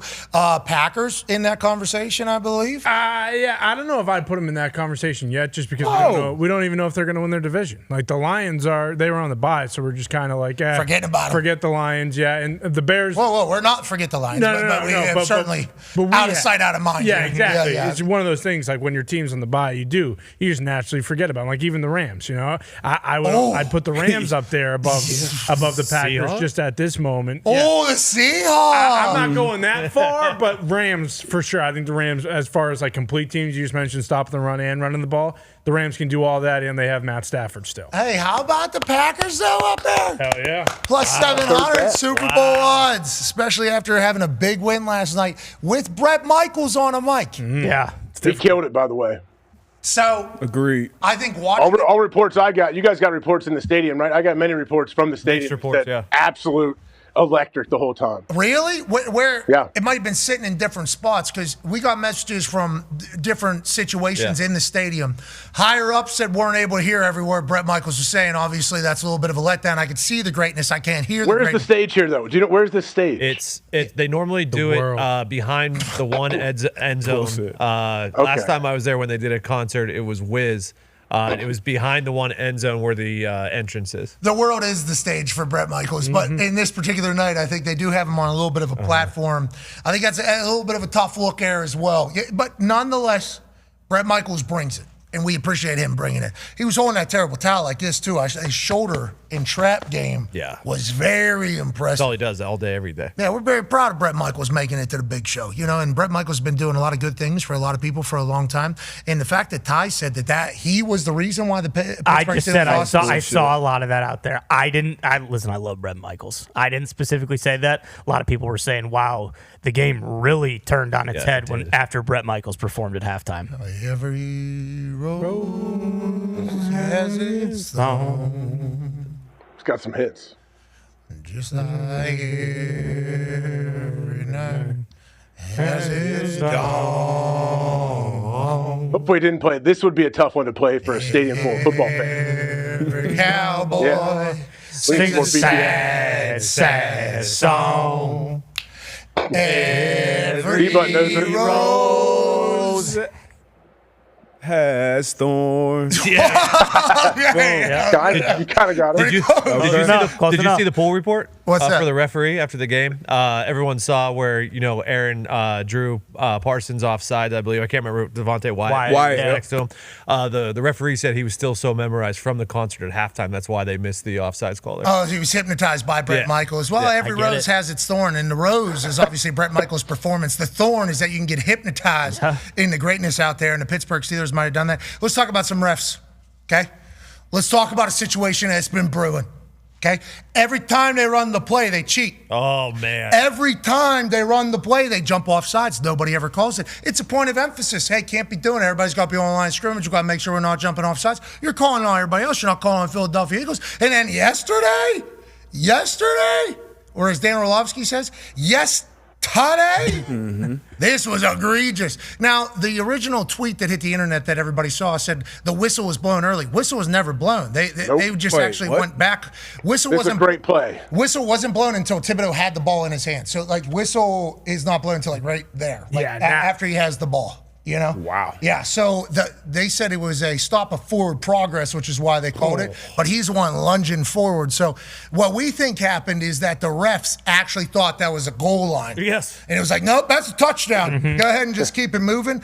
And we've heard a lot of New York expedited review dropping into people's ears saying, hey, this ain't right. We can fix this. They didn't do that here. So now everybody's saying Philadelphia Eagles are on the take. This is exactly what we've been saying about the tush push. And it's going to continue to get real loud, especially as these plays continue to happen. Now, did this ultimately decide the game? No, but it even happening, AJ, I think people are like, this can't be real life, especially with all the conversation around it already. No, I thought this was a fumble for sure, but you knew they weren't going to be able to change it because of how they do the stupid rules and whatever they say that the whistle was blown, even though it wasn't. Now, the whistle was not blown. They said it was. The refs know going forward, do not, let's wait a beat before we blow the whistle. This can happen. This is a real life situation. I hope they know going forward that and a point of emphasis should be to not blow the whistle until he truly is stopped, even if he has the ball like this. Yeah, just when it's in the field of play, call it as a football play. Yeah. I think that's what refs need to be told. Right. I genuinely think he was viewing it like it was the end zone. Tush Push, we know what this is about. Yep, he did it again. He did it again. 92%ers or whatever they call it. And obviously this gets very loud, especially from Giants fans who are in the same division. What are we supposed to do with everything going on? They got this going on. Is that not your exact reaction, Bruce Brown? Yeah, it's an absolute farce. They can't enforce the false starts that happen basically every other time they run it. And now he's reaching forward in the same motion that Thibodeau takes it, and they say his forward progress is stopped. Absolute joke, man. It's a travesty. Now, that's a Giants fan. It's Overreaction Monday, but he's not the only one that feels that way. Joining us now, ladies and gentlemen, is a man who has traveled to Kansas City. We do not believe he's on the call, but we know he's going to be live for Monday Night Football. Ladies and gentlemen, the quarterback and NFL guru for ESPN, Dan Orlovsky. Dan-o!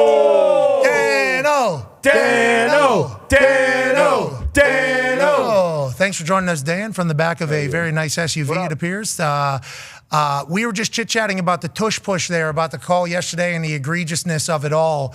And obviously, Philadelphia gets back on track doing their thing. Obviously, terrible injury to Scadaboo in this.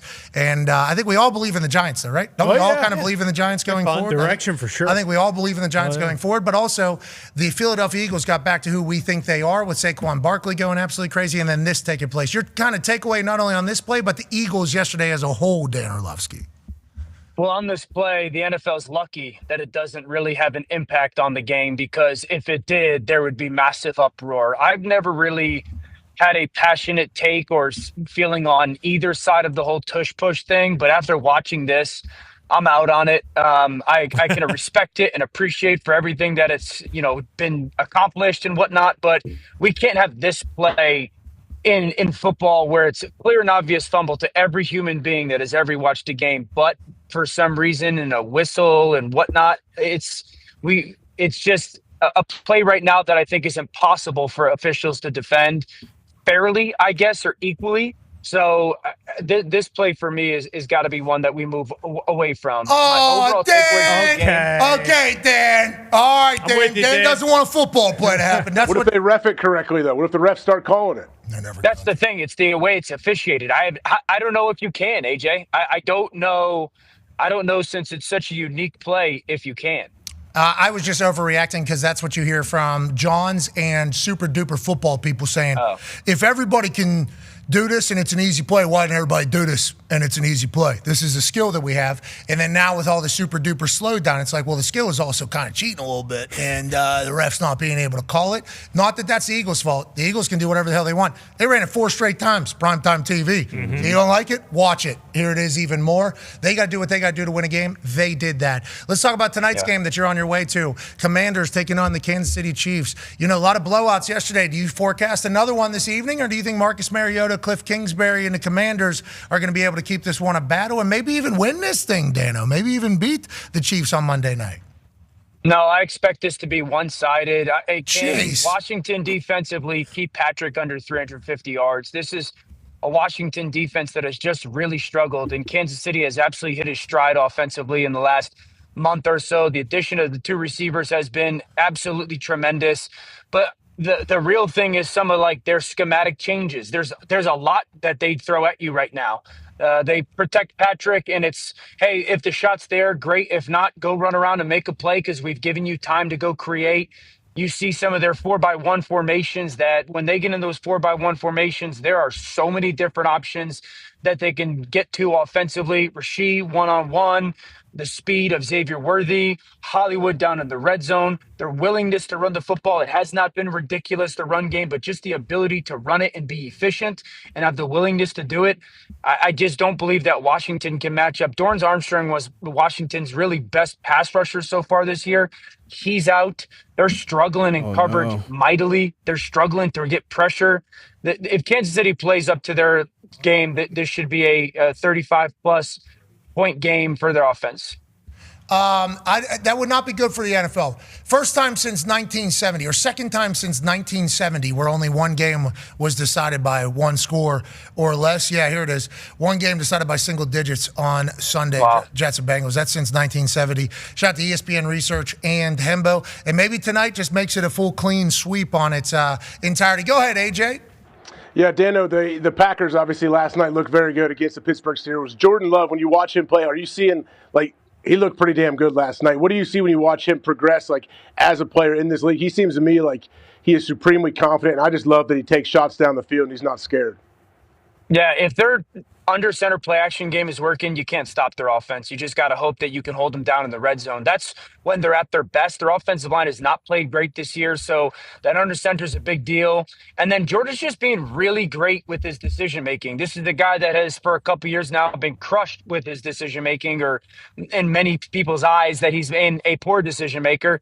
His decision making has been as good as basically any quarterback in football this year. Jordan Loves.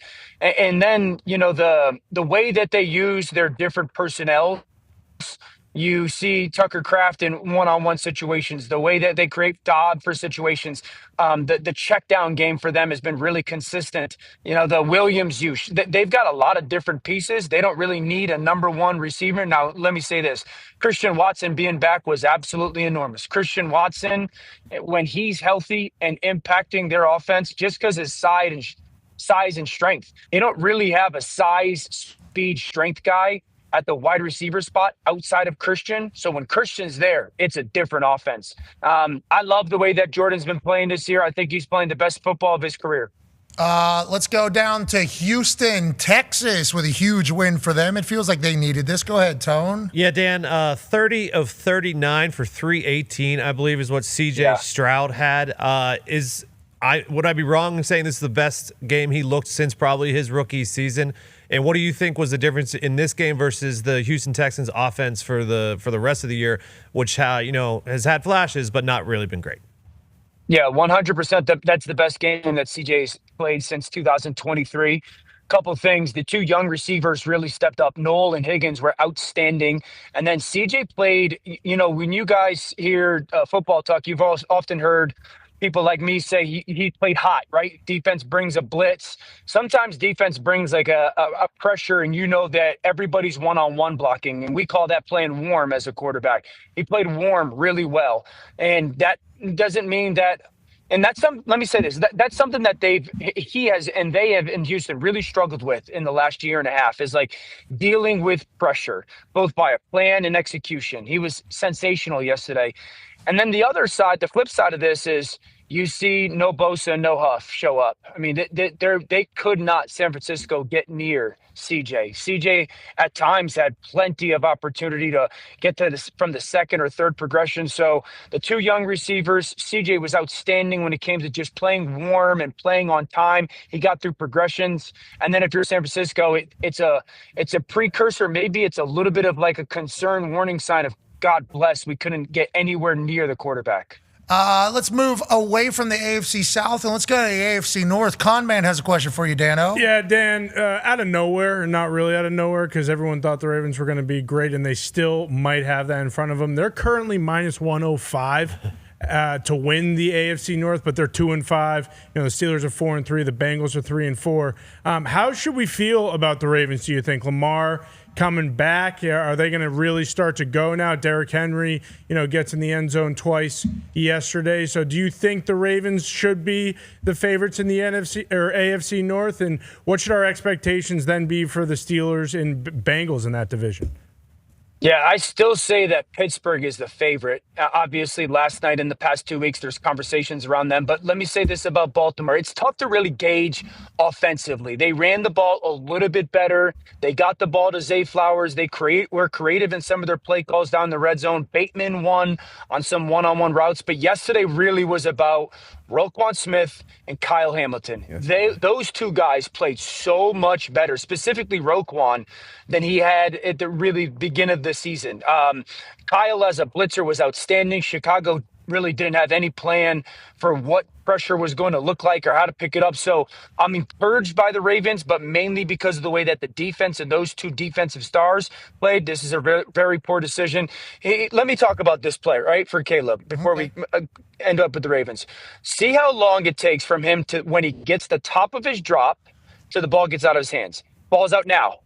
See, he's late. So that's when everyone this whole season was talking about timing and rhythm. I bet you from the time he gets to the top of his drop to that ball comes out of his hands, push it a second. That's way too long. Ball should be out now. So you're probably half a second late, and the ball should go to the flat. So it's an outstanding interception, but that's what gives you concern. And that's why I've talked about for the last 3 or 4 weeks with Caleb is like the inconsistency has really been prevalent over the last month with his play. There's been moments, but inconsistency. But I do think if you're Baltimore, you have to be encouraged by the way the defense played. Okay, let's talk about Caleb a little bit more. This is his first time really doing this Ben thing. Go ahead. Yeah, so now we're kind of at the mid-season point, and the Bears, they had a nice little winning streak there, got knocked off yesterday. But what is kind of your mid-season report card on Caleb Williams and this Ben Johnson relationship? I'd give Caleb a C right now if I was giving him a grade. It would be about as average as it could graduating. be. And there's been moments, where early in the season, there was stretches where he looked very good.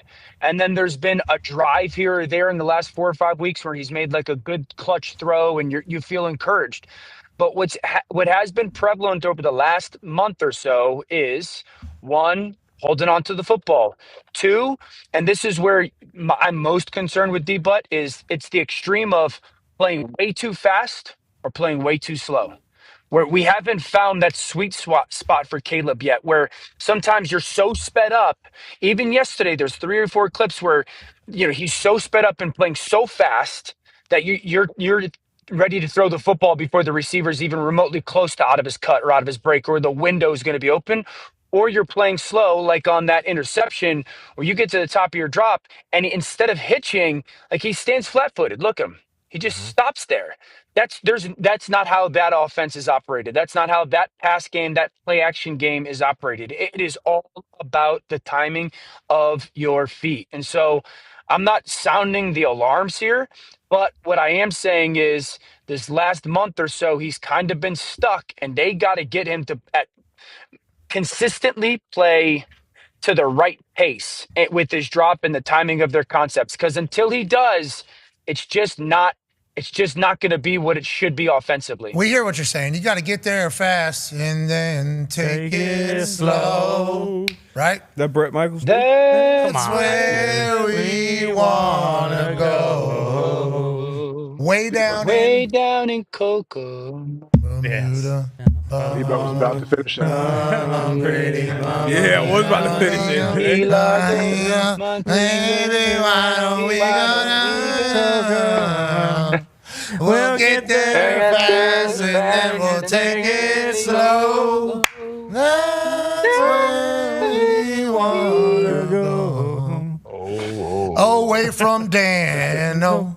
That's what. Dang. Is that the song? Yeah. That's where I don't think that's the words, no. That's the original lyrics. I heard it, I heard it in there. You know who that is? You're talking about Caleb, maybe rushing through or maybe taking his time. There's other quarterbacks here that out of nowhere in the MVP conversation alongside Jonathan Taylor. Go ahead, Ty. Yeah, Dano, there are a couple guys, specifically Drake May, though. He is doing stuff week in and week out that we've seemingly never seen before or either haven't seen since Tom Brady. Are you surprised at how quickly his development has kind of skyrocketed, how good he's got? And also, how far can Drake May take the Patriots playing like this?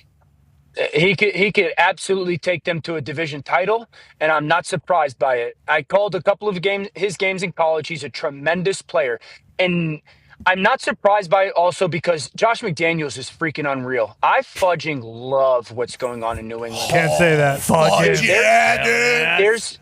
They're the reverse of tendency. They throw so much at you, dude.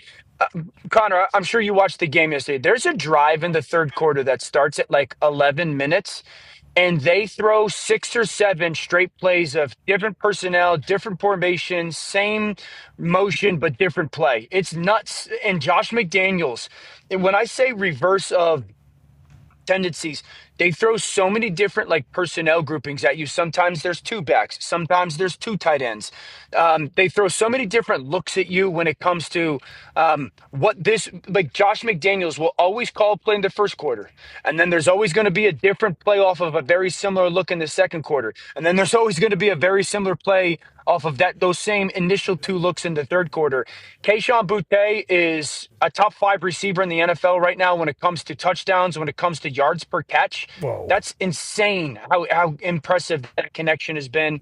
Drake's playing unbelievable football. I don't know if there's a guy, like there's no question he's playing top 5 football right now, and it's good enough to no question win them division. Okay, and this is a stat from Hembo here talking about the completion percentage, normally reserved for just pocket passers and rhythm offenses. Look at the rush yards Drew Brees had, 25 of them whenever he was completing this. Jared Goff had 16 rush yards this far. Tom Brady had 25 rush yards. Cool. This guy's got 250 rush yards alongside a 75% completion percentage. So it's like what he's doing is exactly what he did in North Carolina. Yeah. North Carolina, he led the team in rushing, and he led it obviously in passing. And then you talk about his feet, and Caleb, he's only gotten better, right? It feels like, because everybody talked about him maybe not being able to operate in an NFL system because he's too athletic. Yeah. This guy's too athletic. He's been too used to being the most athletic guy. McDaniels has just got him to lock in, or has this been something he's been doing since he got there? That's the thing that is the surprising thing, I would say, is, when he was at North Carolina, there wasn't a lot of rhythm and timing offense. It was a heavy RPO, throw the ball downfield offense, and he was an elite at it. He was elite, but you didn't see a lot of things that were going to carry over into the NFL. I think the thing that's been most surprising about Drake May is he plays on time, he plays on rhythm, and it never looks too fast for him. Like when the ball's that's an unbelievable read right there. I believe he throws that ball to Travion Henderson, a tailback. Another lovely play call and design where that ball is thrown over the top. So I think that's the thing that's most surprising about Drake is you've watched this pocket passing on time development. Another beautiful play called development. But he never looks sped up. He never looks hurried. He never looks out of control. It's just this constant, I am in control. I know exactly what I'm looking at. And you know what the second thing that's probably been most impressive is? He never gets fooled with coverage. For a kid who just did not see a ton of different coverage schemes and rotations in college, he never gets fooled with coverage because Cleveland threw a lot at him coverage-wise yesterday. And it was like a walk in the park for that young man. Myles Garrett had 5 sacks. They showed that highlight at the end. He was throwing his helmet down in anger as they were showing that he had a 5-sack game. That's what he signed up for. That one play, exactly, which is what everybody said. And then that one play there we showed, 3rd and 23. Very good Cleveland Browns defense. They are picketing at the sticks, still picking up with delivery and everything he's got going on. Unbelievable. Good, Conman. Yeah, he's 23 now. He won't be 24 till August. Jaden Daniels turns 24 during his rookie year. But you mentioned it with Myles Garrett, like he was getting a ton of pressure and he never got rattled. He didn't get like the happy feet. Oh, I might get hit. Like he stood in the pocket and he kept throwing the ball. And it's just one of those things where you're just very excited about. Is that the little brother effect, you think? Some of it, for sure. And coming from an athletic family, being able to take because the one thing about Josh McDaniels seems like he is a hard coach, too, like a hard-nosed coach, like sticks to the details. And all the things that you've seen behind the scenes with Drake, he seems like one of the most coachable guys. And that's one of the things you worry about, especially when you get to this level with quarterbacks and egos and things like that. So he's everything that Clyde Christian told us he would be. And now coaching, you see how much it matters on this level. And for all what you just said, for a guy that got sacked 5 times by one guy to not be sped up and to still be in control with being a young guy like that, the sky's the limit. He's third in MVP odds right now behind Patrick Mahomes and Josh Allen. Daniel Jones plus 1,100. Drake May plus 450. Josh Allen plus 400. Mahomes plus 150 at ESPN Bet. Congratulations to these guys having incredible seasons. AJ has the last question for you, Dano. Yeah, Dano, are the Dolphins fully back now with Tua? Obviously, big 34-10 victory over the Falcons. I assume you're back on the Dolphins? No, but it was nice to see Tua look like Tua. I mean, it was just the elite timing that we've grown accustomed to. He did. He looked. He had really a new good. eye. And he had visor. And one eye. Oh, I'd say this though. In that game, it was the most physical I've seen Miami probably under Mike McDaniel. Just so much more physical in general. Their offense had an attitude to it. Their defense had an attitude to it. Atlanta could not do anything against that defense, but the physical commitment to run the football in a traditional style, a little bit of an old school style, and then Tua was just surgical with this timing, which is kind of what we've become accustomed to. That ball is nuts. Accustomed to with Tua. I'm not all the way back on them because obviously it's a long road and their injuries and lack of talent are real. Whoa. But I will say, outstanding performance on the road, but way more concerning in regards to Atlanta than it was like feeling positive about Miami. Atlanta gets blown out by the Panthers, huge win. Blown out by the Dolphins, probably have a huge win going forward. Kirk Cousins obviously didn't look that spectacular in his season debut. Let's go back to Gumpy, Miami Dolphins superfan. We're back. We got the same record as the Ravens. Yeah, we went with 6 linemen yesterday. 3-headed monster, Ollie Gordon, A-Chan, Jalen Wright out of Tennessee got some burn yesterday. I mean, we just pounded the rock, stopped the run. Physical football team yesterday. Dan Orlovsky, you heard Tone Diggs say everybody's doing it. That's Artie Smith, Aaron Rodgers creating the new wave in the NFL of 6 offensive linemen and then getting a little bit more protection for the quarterback. Is that a Artie Smith, Pittsburgh Steelers thing that you're going to have to give credit to on national television? No, that's really a Joe Brady Buffalo thing from last year. Wow. But there's so many teams doing it right now. There's so many. I think there's like 5 or 6 things that if you're not doing in the NFL right now offensively, I just think you're behind the times. Under center, like you've been saying for Philly? You have to put the quarterback under center more. You're seeing more and more teams do it. Philadelphia does it. All of a sudden, there's good success. I mean, Philadelphia through week 5 or week 6 led the NFL in negatives. I don't know if they have 2 or 3 negatives in the last 2 weeks. They put Jalen under center way more than they have in the first 5 weeks. They've gone and used play action way more than they did in the first 5 weeks. They've thrown the ball in the middle of the field. So I think you got to put the quarterback under center. I think you got to go with 6 offensive linemen occasionally. I think you got to get in different 4-by-1 formations. I think you got to go early down play action. Those are the trends in the NFL right now that I think are massive. No problem. Everybody should do all that. Boom. You're the man, ladies and gentlemen. Look at that stat. What are you doing? You got NFL Live out there? Yes, sir. How's the show going to be? Pretty good. How's the weather? It looks like it's a little gloomy doomy out there. Yeah, it's gray. It's gray. It's not too cold, which I'll take. It's about 58, 59 degrees, but gray. There's a lot of gray right there. What are you walking into there? Is that makeup? You're about to get all suited and booted? This is like the new central location on site. It's an RV. Oh, sick. Oh, sick. Yeah, That's sweet. yours, Danos? Hey, don't be taking no dumps in there. No. I'm pretty sure this is for like Monday night countdown, but they let us. Oh, nice. All right, it's your show too, ladies and gentlemen. Dan Orlovsky. Yeah. Dan's going to dump in there. Oh, without sure. Yeah. Hey, excuse me. Where's the John? It's in the back. Got it. There's 2 of them. Actually, which one are we going to be around? This front one? Let me go in here. No leg room. He's so tall. Got to break it in. He's going to be in that thing. Boom, bang, pal. How you doing? AJ, have you commented about my muchos gracias yet or not? Yeah, I mean, I know that you like it cold, and I cannot imagine how you feel right now, especially that genuine, authentic, synthetic leather you got in those arms. You got to be sweating. Yeah, I'm dripping sweat. Yeah, I went to the bath. It is tank top is drenched underneath. It's a cool jacket. But I do look very cool. Yeah. I do look very cool. I feel like, and I've been trying to flip the collar, but it's too. Doesn't flip. Yeah, the collar should be white. What if the collar was white so you could really tell when it flipped? Well, compa McAfee, hasta la muerte. We are glad you like it, mi amigo. Okay, I'm your friend. Yep. That's what I thought. I think that's our last one, right? Me friend. Yep. Yes. Yep. Yeah, that is. My friend. Checks out. Nailed it. Muchos. Aquí estamos, mi amigos. Muchas gracias por la jaqueto. Yep. I love it. Yo, Yo me gusta. Yo. Amor is. Te amo. Bueno. Te amo. Yo te amo. No, just yo. It'd be yo. Te amo, El Jack. I love it. I love it. It's really cool looking. I didn't know. We're glad you like it as a direct English to Spanish translation there. Well, we got the Raul. I believe Raul probably runs that social media there. He's a good man. Probably. NFL Mexico. They love ball. Think about these international correspondents. Think about how much they love ball. Okay, they're like drumming up. They're like campaigning for the sport of football in their countries. You talk about McQuaid. Yeah. Obviously, we've gotten a chance to know him. Raul and the NFL Mexico people, like, they will take any opportunity to be like, yes, we will spread the love of game. So we're on their side, too. But Raul's not just drumming up bullshit stats, is he?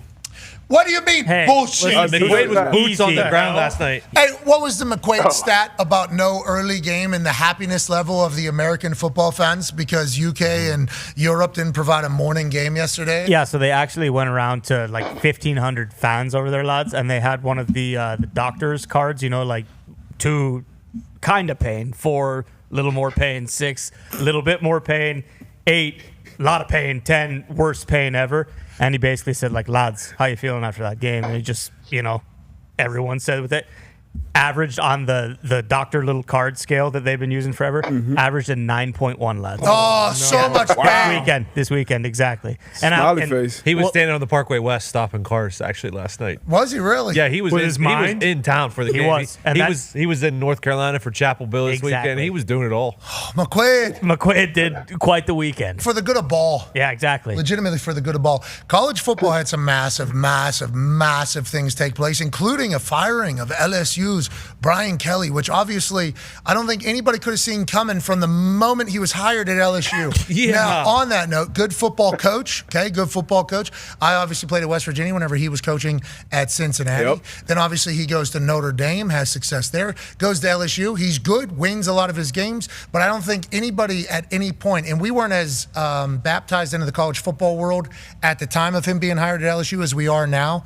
Could you imagine our reaction now if Brian Kelly would have got hired at LSU? I mean, we would have, that's almost, I mean, his family thing. Mm-hmm. Oh, yeah. From immediately was the up. photos. And I don't want to mock him because if I speak to some Southern people, I will certainly slow that down a little bit to them. So I don't want to judge him for it. But was it ever going to work? You know? Never felt like a great fit. It never did. And he's walking out of there with 50-some million potential negotiated buyout happening currently, allegedly, if you're listening to reports. And now LSU's wide open. Florida. I thought it was going to work. I did. Maybe it's because, like you said, the Big East days, been in Cincinnati. He was a good coach in Notre Dame, but the thing was like, oh, he'll never be able to get the guys to Yeah, you didn't have the players. Couldn't get the win players. the Natty. And then you go to LSU, which the 3 previous coaches before him all won national championships, right? So I didn't think, Brian Kelly was just a slappy.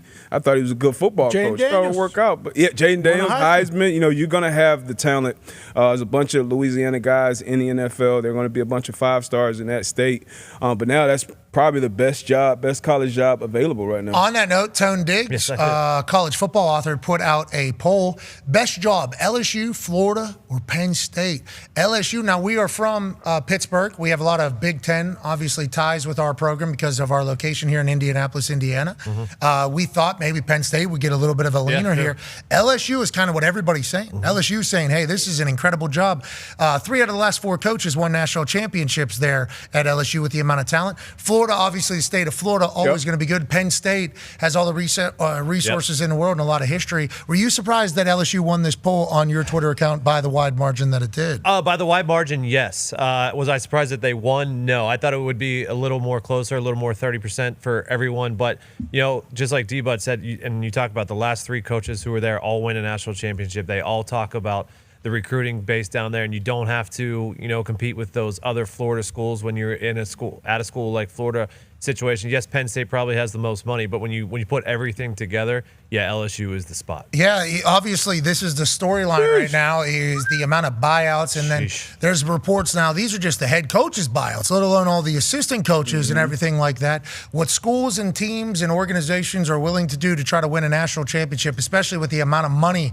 that is being invested in these teams and in these programs, it's crazy times. The reason why Brian Kelly was fired is because Texas A&M went in there and absolutely crushed them. Texas A&M might be best team in country. There's a few of those teams. So good. Vandy gets a huge win over Missouri. That is gigantic for their program. Obviously, all eyes were in Nashville on this Vanderbilt team. And Diego Pavia, Coach Clark Lee, and the boys showed up in a big way, get a huge win over Missouri with the eyes and the pressure of the world upon them. Now, they thought maybe, with Alabama a couple weeks back, they weren't able to beat them. Mm-hmm. This was going to be another game. They weren't going to be able to prove who they are. Diego Pavia and the boys get a huge win. Congrats to them. And then Ole Miss beats Oklahoma. I picked Oklahoma on game day, AJ, because Mateer was back and what we saw from them earlier in the year. And the Oklahoma defense is so damn good. Venables, the reason why he's the head coach at Oklahoma is because of how damn good his defense is. Then you add in the weather. It's like, well, you would think Oklahoma would be able to pound them here. Mm-hmm. Ole Miss wouldn't be able to handle it all. Instead, yeah, right, Ole Miss, huge win. Win it, Dad, is what they're calling the quarterback and the head coach of that team. Joining us now, ladies and gentlemen, obviously football coaching legend, Lane Kiffin. Yeah! I picked Oklahoma. That's 100% on me, Coach. I apologize for that. I should have known that you guys are exactly who you've said you are. Dogs willing to go into anywhere, any environment, and win. What did you learn from your team with this Oklahoma win, and how do you feel about where you guys sit at this moment of college football? Well, you helped motivate us, Pat, just so you know. There was a lot of talk on the bus about this pick of yours, and everybody picking against us. SEC Nation, every single person picked against us. I don't know if anybody picked it. Laura Rutledge's daughter picked us. Is the only person that I heard picked us. Okay, we appreciate Laura Rutledge's daughter having a forecast of it all. But you do draw from that, I assume. You pull from that type of stuff with your team whenever you're motivating. And what did you see from your team in the win over Oklahoma? Well, those guys see that stuff, so I don't know how much that works. Trinidad mentioned it. He's like, because he thought, like, you and him were boys, because you FaceTime on the bus normally for games like, a big game, like LSU you did. And then all of a sudden you jumped off and you picked Georgia. We lost to Georgia. And then that was strictly business. They told me all you did was talk about Oklahoma's quarterback, how great he was going to play. So, so thank you. Thank you for doing that. Whoa. I love Trinidad. I mean, I heard Winnidad for the first time. I love the name. Fire. I love everything about him, but I didn't know enough about him is what I think. And now Mateer, I learned quickly about him, so that's 100% on me. Please tell Trinidad that I apologize for not knowing enough about his game. That's on me. That's on me. Yeah, guess who's hanging out right here? What's that? You can tell him yourself. Whoa. Winnidad? Hey, love you, man. I absolutely love you, dude. Hell yeah. Yeah, I'm part of the problem here, Winnidad. I just want to let you know, that's on me not having enough belief in you. I didn't understand the amount of dog that was in you, Trinidad. That's 100% on me. How do you feel, brother? And also, I love that you want to check me for this. It makes me like you even more in it all, Trinidad. Appreciate you, Pat. Feeling good after the win, man. Oklahoma, that was a tough team, but we found a way to win, so it was good. Now, Trinidad, I heard, because you don't play in front of a lot of people and maybe the weather's bad, that you were going to be ass. Now, everybody around you says that's not who you are at all. Mental tough guy from Michigan. What do we maybe not know enough about you and this team that maybe some of the doubters don't know, Trinidad? I mean, that we find ways to win. All season. We've had a pretty good season so far. Against Georgia, then wasn't the outcome that we wanted, but versus Oklahoma, we bounced back, and coach was excited to see how we would bounce back, and just happy that we got the win. Really. Congrats, Winnidad. What a name! Hell yeah! What a name! Great to see you, brother. Congrats on a huge win, and the entire world needs to know your story. This dude comes from Ferris State. Okay, becomes a dog, goes to Ole Miss, gets thrust into action, doesn't miss a beat. And that's why they don't call him Truzadad. They call him Trinidad because all this guy does is win at that down there. Congrats, Trinidad. Yeah. Appreciate you guys. Appreciate you, man. Okay, now, since he's a little bit too close, so I don't want to add any. Yeah, he's out now. Back to film study. Got to grind. Oh yeah. Excuse me. Don't worry, I'm like you, man. I keep him down too. Yeah, that's a whole. One he missed. We should have won by 3 scores in that game if he would have done everything he should. Okay, well, wait till the rat poison I'm about to pour on your entire team for the rest of this entire thing. Trinidad just walking into that interview for us, so cool. Very, very thankful for that. But on that note, We just talked about the big story coming out of this weekend. Not you guys getting a huge win over Oklahoma. Not Vandy obviously solidifying being a powerhouse at this point with all eyes on them getting a huge win over Missouri. The big story is obviously another coach fired at a massive place. Your name gets brought up for all of these things. How do you handle that with team? How do you talk about it? Because obviously you said they see everything. What is your kind of, communication with the team as all of this kind of is happening around you, Coach? Yeah, I usually don't talk about it with the team because we've dealt with this for a number of years because our players have performed really well and won a lot of games here. And so this attention has come with that. I just thought last week it was important late in the week to address it on Friday just because we have so many new players. So they hadn't been here, the year or the year before that where, these job rumors and stuff would come up. And so I just told them, hey, this is a product of how you guys play is why they see the way that you play. So then people are like, fans are like, we want that system. And they say coach, but really it's the system of the players and the assistant coaches and what a good job they do. So I just told them that's a compliment to them. And I think it's easier for them nowadays because remember, basically the same thing happens to them. They have a good game. What happens? Our freshman receiver has a good game Saturday night. He's got 3 calls from places telling him, hey, come here, we'll give you more money, pre-portaling, before the portal opens. That's what happens. And so they deal with this all the time, places saying, oh, come here, you'll get more money because they're performing well. So I don't think it's that big a deal to them. So you feel like the modern athlete a little bit more entrepreneurial, kind of understand the hype and also the amount of kind of extra shit that could take place because they've been born and raised in it? Is that kind of how you feel about it? Yeah, and like I said, it happens to them where before that would never happen in college. So the player, wouldn't have any examples of that in his own life where it happens to them. Got it. And a lot of our guys were portaled to come here. And so they're used to that now. It's just kind of the world that they live in. Go ahead, AJ. So, yeah, Coach, I would imagine like behind the scenes, you're a product of your own success. Obviously, it's a big compliment to you and your team that everybody wants to bring you in your system. But I would imagine there are a lot of like parents that see these reports and call in and wonder what's going on with their kid on the roster. Also recruits. Like, do you have to work on behind the scenes stuff all the time when things like this come up? Probably not as much as you think, just because, like I said, it's happened before. So guys on our roster, parents, they're familiar with it. And so not as much as you think. And in recruiting, we just talk about the product that we put, the positions that we put them into play and the success that we've had here. So we don't deal with it near as much as you would think. Yeah, I think this era and this generation, just kind of understands it a lot more than maybe back in the day because we've been exposed to more of that. Now, on that note, you are different and operate differently than everybody else, I think, which is why so many people in so many schools are interested. Go ahead, D-Bud. Yeah, absolutely. And we know from the outside looking in, we can't hear all the shit talk going on between the lines or maybe even on the sideline. There was some interaction with you and an Oklahoma player after the game. What kind of happened before the cameras caught you before you got to that interview? Here it is, actually. Hold on one second, Coach. Oh, are you talking a little bit to Oklahoma's players? This guy yelled at me like during the game like 5 times how great they were and we can't score on them. Yeah, I love that. Obviously, no other coach is doing that, Lane. So obviously incredible. What was that? How was that? How did we get to that point?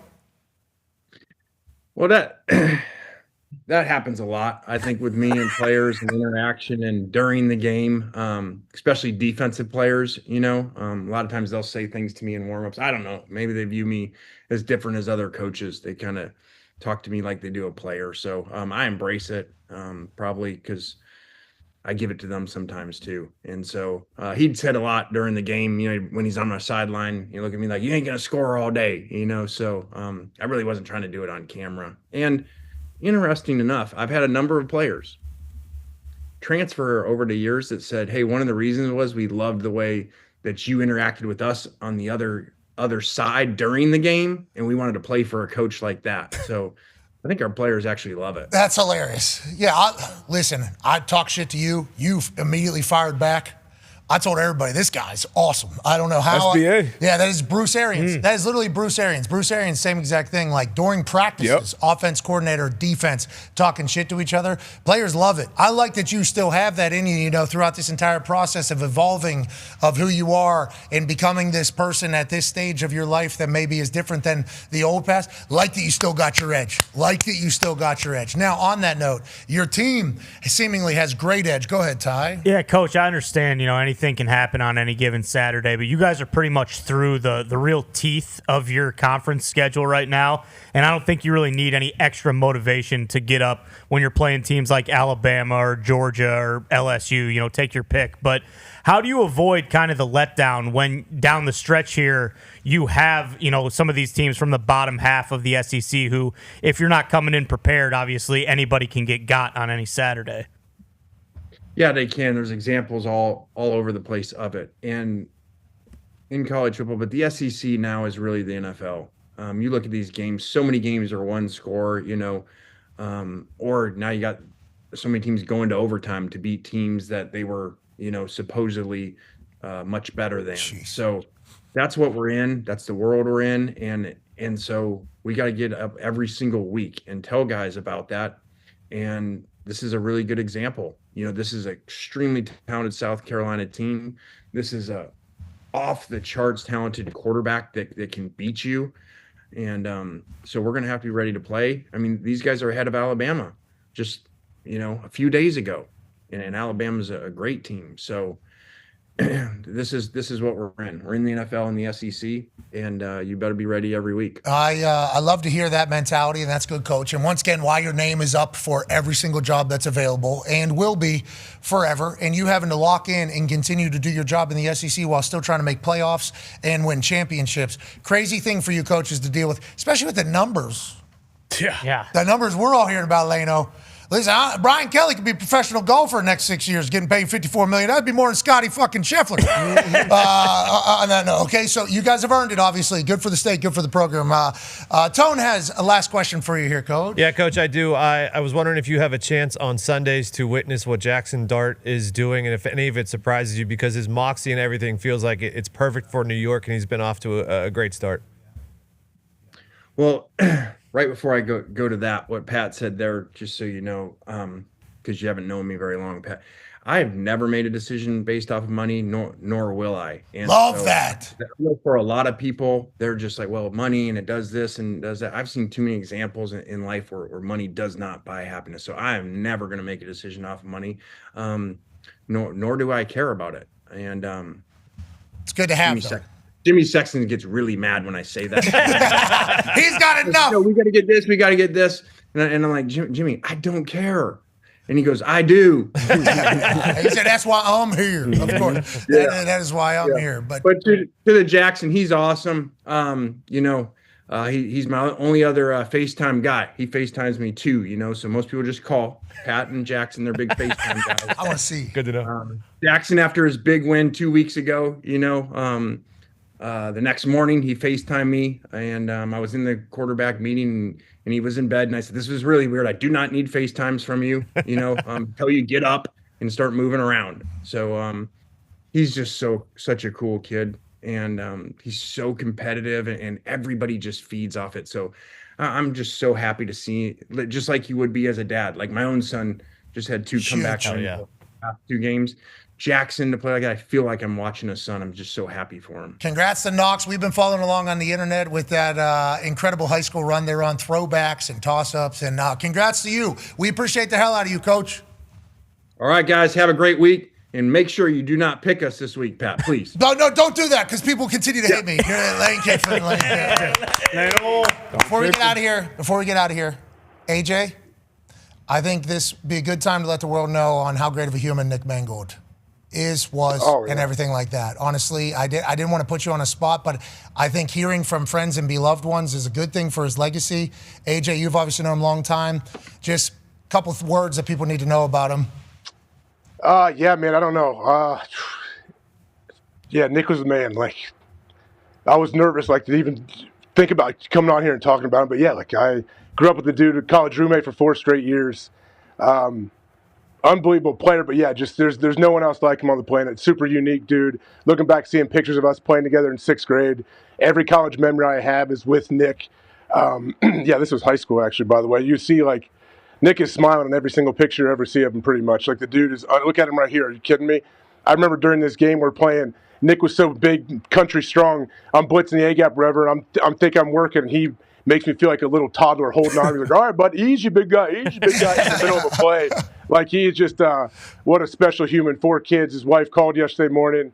I knew something was up. It was very, very unfortunate. I just, can't believe it. Like, just it doesn't feel real right now. But Nick is an absolute man, and prayers for everyone in this family. Yeah, you as well, brother. And we appreciate you saying good words about him. Like Rex Ryan talking about him yesterday, it was obviously very difficult for Rex to do that. But I think it was a good message for people to hear about Nick Mangold. It's the people that love him most singing his praises obviously mean a lot.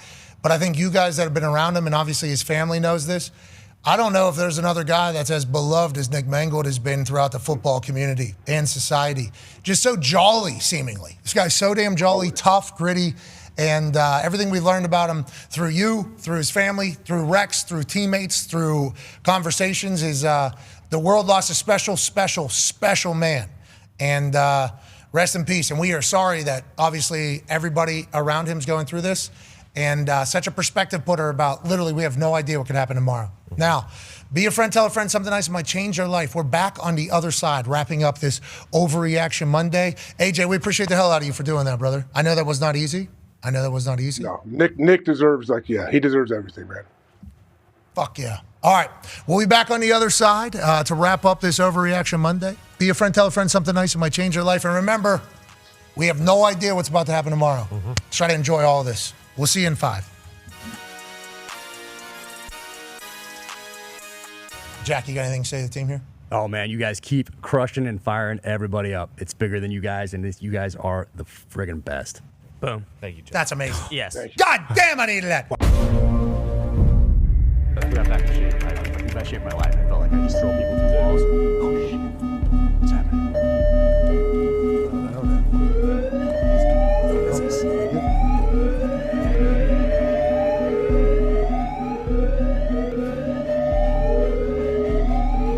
Fuck is this? We interrupt your regular programming with breaking news. We have reports of a UAP approaching Indianapolis. They have messaged to officials they are coming to take over the world. Government agencies have been alerted that they plan to land and activate Earth's Armageddon switch. This is literally the scariest situation imaginable, a true doomsday scenario. Please stay calm, seek shelter immediately, and pray to whatever God or higher power you believe in. What is that? What? Landed here? I think Indianapolis. What? So that can't be. We gotta go find these motherfuckers. Yeah? That's what we need to do. I think it sounds like something you should do with Jack Carr. Yeah. I don't know. We need to. Let's go. Come on. Let's go. All right, let's go. Yeah, let's.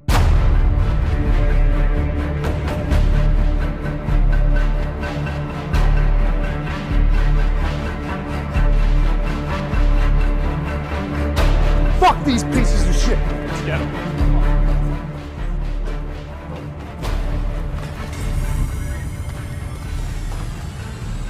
Oh, there it is, that motherfucker. It's here. It's here. It's the button. Yeah, it is.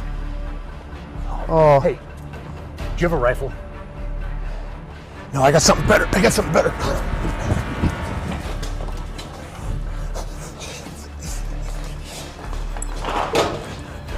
Jack, I've been saving this. What? Yeah. What is this thing? What? For a rifle. What is this? Yeah, it kills aliens. Yeah, I bought it online, deep web. That's certainly convenient for us. All right, here we go. Hey, will you be my spotter? Oh my God, it'd be my honor. Let's go kill these motherfuckers. Let's do this. Where are they? I don't know. I think they're coming. Looks like they might be coming from right over here. Yeah. Looks like I see their fucking ship. Let's get them. They're not gonna get to that button, Jack. Nope, they will not get to that button.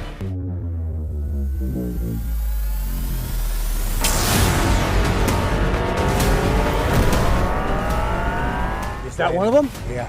Black helmet, Carhartt khaki. He's walking right at you. Go ahead and tap.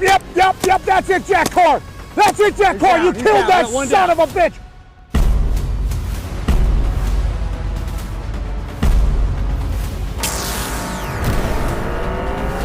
Oh, there's another one. He looks the exact same, a little taller, a little bit more awkward. Yeah, he's in the same spot though. Go ahead and get him. Go ahead. Yeah, there it is. Good hit, Jack Carr. Two down. 2 dead aliens. Not on our watch.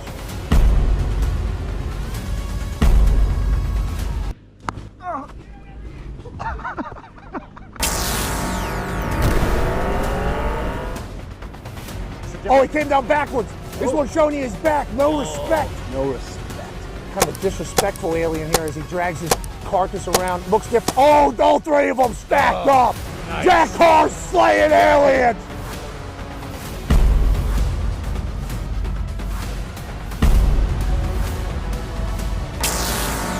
Oh, there's one more.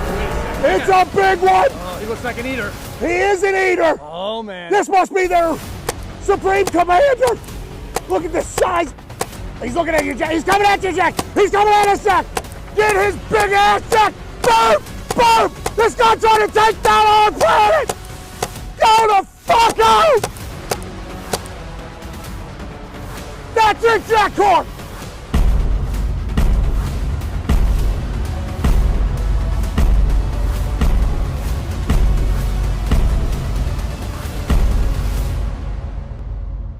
Go back to where you came from, you sack of shit! Hey,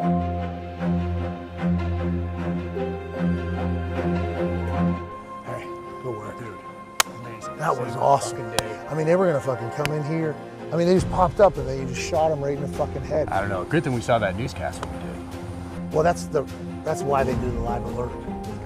I don't know. Did we know that? That's still I feel like that should have been disclosed when we got this place. the legit. Let's go and talk to the boys. Amazing. Let's do it. What a life you live. Man, I'm just glad you had this rifle and I had those binos. What are the odds of that? I mean, I could see them. Good thing I carry those with me everywhere I go. The big one at the end really ate some fucking pain. Yeah, I feel like he stopped somewhere on the way in for a snack. Yes, he did. Yes, he did. Are we good? What do you think, boys? Fucking Jack Carr's here.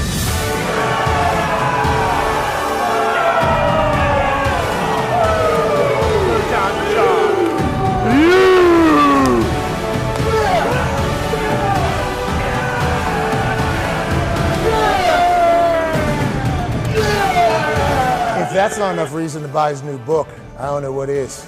Fucker just saved the earth. And nobody would have known about it if it didn't just so happen to happen right here with all these cameras. Thank you, Jack Carr. Thank you, Jack Carr. Thank you, Jack. Thank you, Jack. Thanks, guys. Thank you, guys. Three-time World Saver Jack Carr has done it again. We're all mind-blown that a global attack always seemingly happens when Jack Carr comes to the Thunderdome. But boy, we're thankful he's always there to save us all. On that note, Jack Carr's new book, Cry Havoc, is available now. It's a Vietnam-era thriller and the 8th installment of the multiple-time New York Times best-selling series Terminal List. Hell yeah, Jack Carr. Hell yeah. It is close to $1 million in prizes. Maybe we'll break that today. Over $1 million to charity for a total of over $2 million given away. I got a feeling you might have somebody with a leg pat trying to take some more of your money. Yeah, Reese, I appreciate you saying that it's my money. My wife, my daughter, and my mom are happy to hear that reiterated. I think it's very clear that no business would actually sign up to give away $250,000. Jack, what year are you here at Oklahoma? Freshman. You're a freshman, yes, okay. Okay. You're from Houston. What's your major here? Accounting. Okay, so it's going to be tough to count all the dollars if you make this kick. Have you ever kicked before? I did one time. It was kickoff in a JV game. How was it? Was it terrible? Did you kick it out of bounds? It sucked. I like that. He came prepared. Look at this. Guy brought cleats. First Guy ever. brought cleats. What is your mindset as you go? Honestly, I'm clear-minded. I've been listening to a lot of music, so I'm locked in right now. Who are you listening to? Frank Ocean. All right. Why don't we up this to $200,000 to you? And we'll keep the $100,000 donation for the light beneath the well that obviously the Michigan player is doing to make the world better. Michigan, Oklahoma potentially coming together. You're a lefty here, okay? If Ernest Hausman can dig some wells, you can somehow pull a rabbit out of the hat and hit a 30-yard field goal, not only for your bank account, you accountant, but also for the world.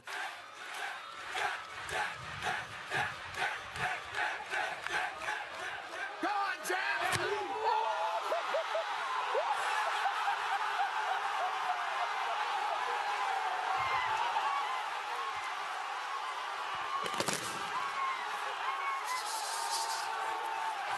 So much more. All right, let's go.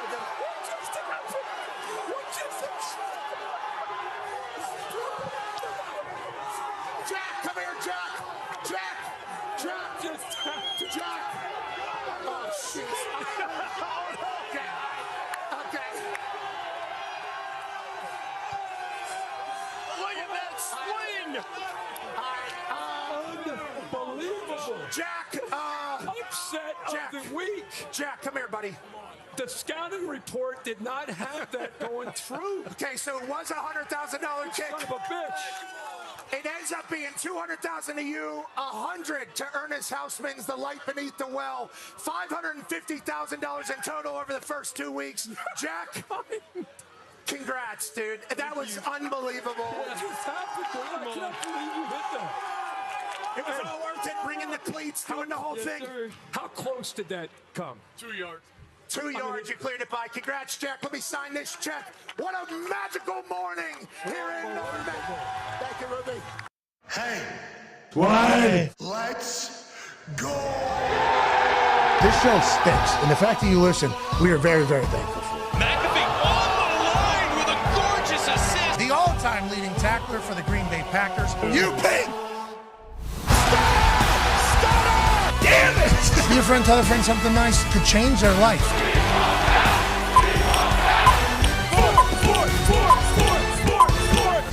Hello, beautiful people, and welcome back to our humble abode, the Thunderdome, on this massive Overreaction Monday, October 27, 2025. Hour 3 of the program begins now. Football is the greatest. That's AJ Hawk. The Toxic Tables here at Boston Connor and at Ty Schmidt. One half of the Hammer, Dahn. Cowboys AP Tone is here, and 9-year NFL vet Darius J. Butler is here. Yes, sir. Let's look at tonight's game. AJ, let's see what the records are coming into tonight's game. Oh, AJ, yet again. Wow. Every week, man. Jeez. This guy's just one better.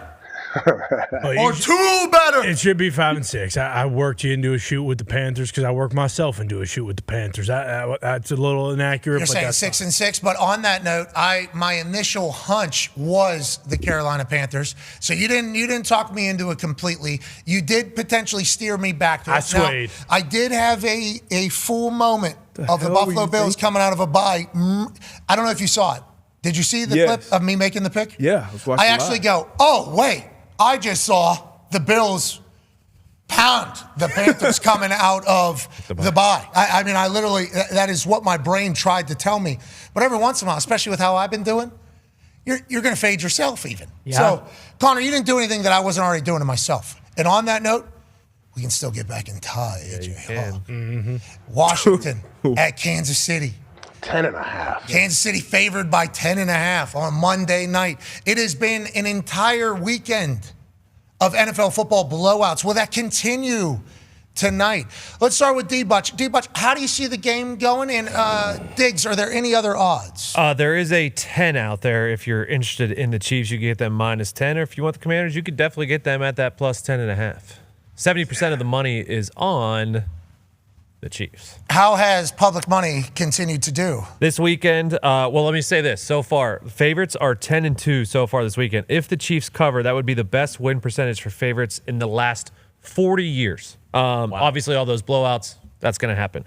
So far this weekend on teams that are getting 60% or more of the bets, they are 4-6 this weekend, 25-47 on the year. Okay, 70% on the Chiefs. Those odds seem to be not great, but the favorites 10-2. So kind of stats going against each other. D-Butch, what do you think? Kind of in a pickle right here, but everything in me, my mind, my heart, football, everything telling me Chiefs by 3 scores in this game. But I'm probably gonna do like you did. going into Sunday, I'm going to fade myself. So I'm going to actually take the Washington Commanders, led by Mariota. Don't do that. I'm already doing Scary Terry.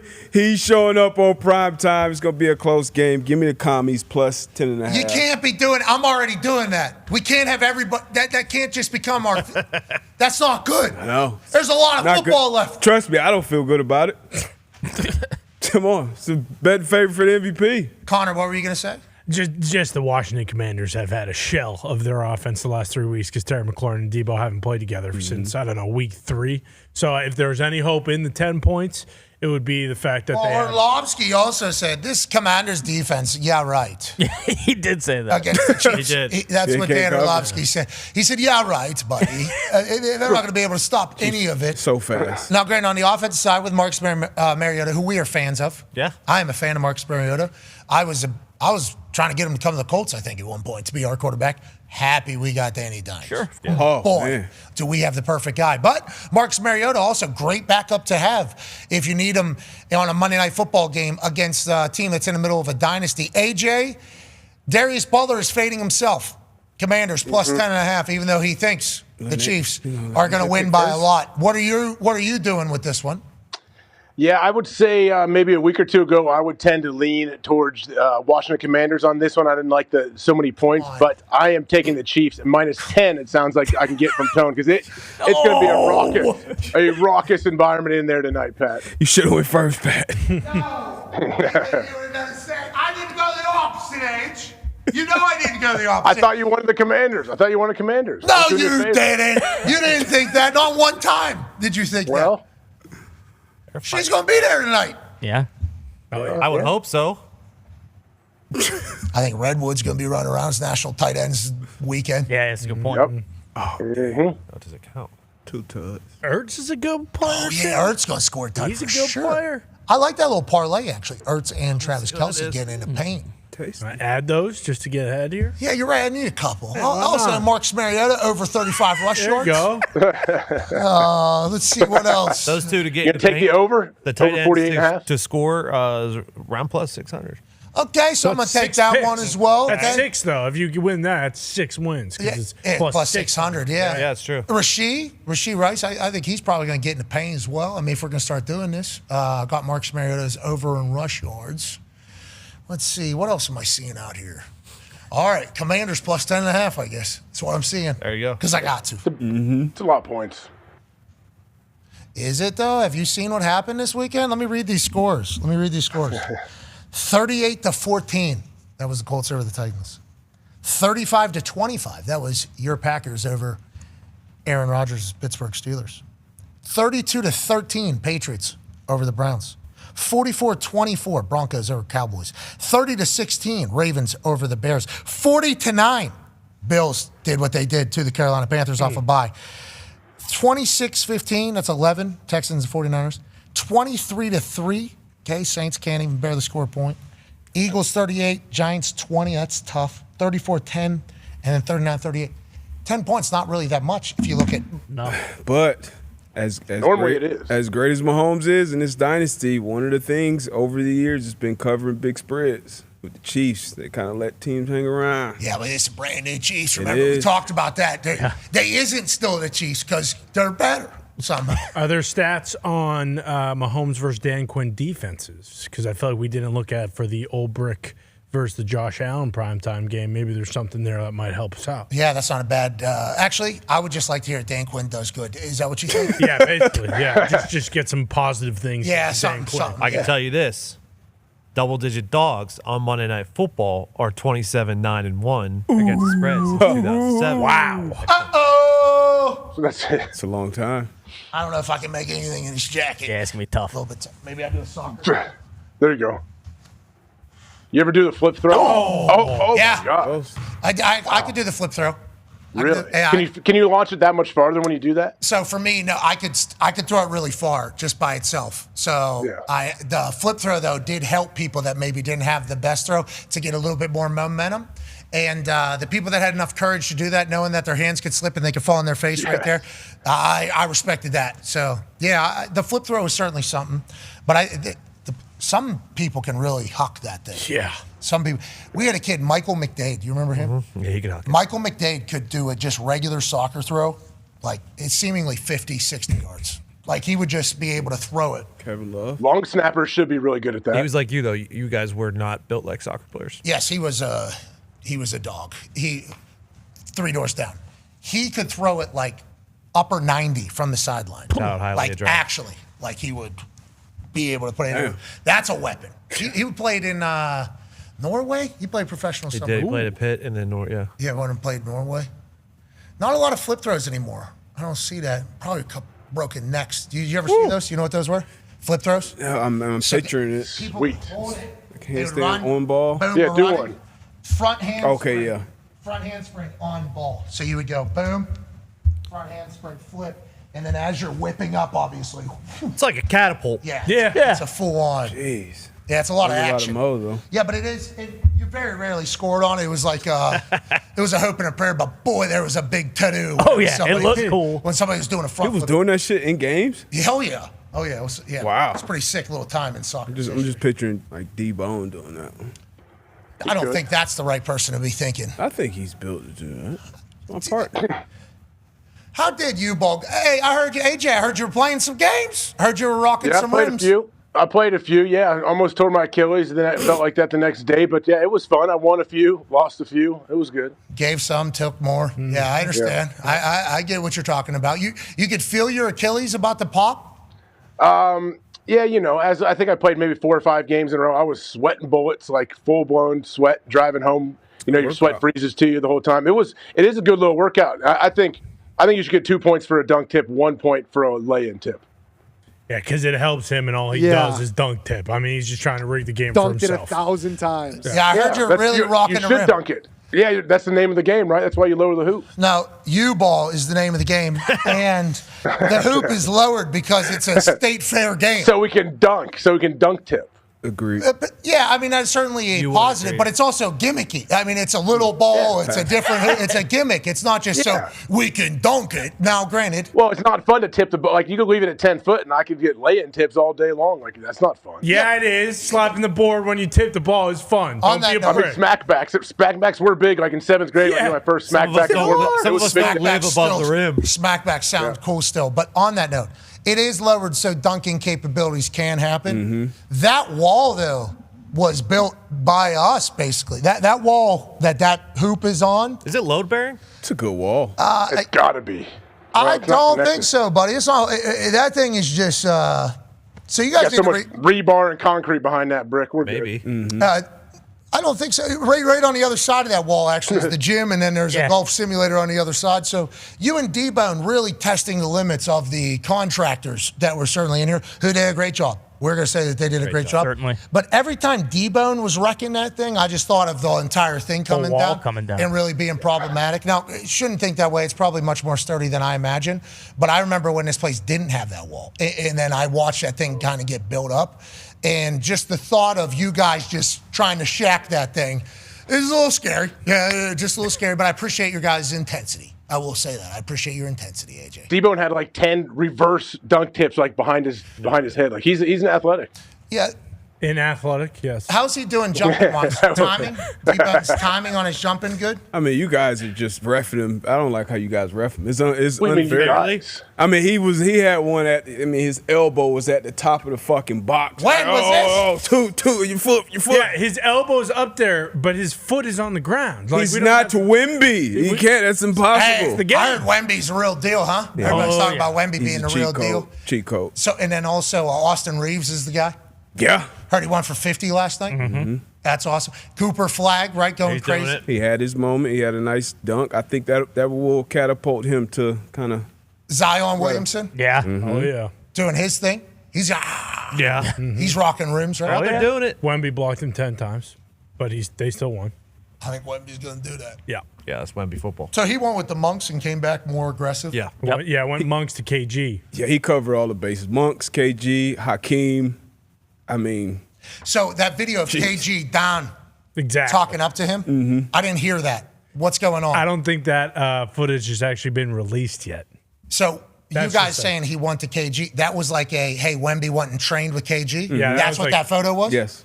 Oh, you went from the monks to KG? Yes. What a genius, this guy. Oh, yeah. Wemby's always thinking 7D chess, isn't he, AJ? Yeah, he is.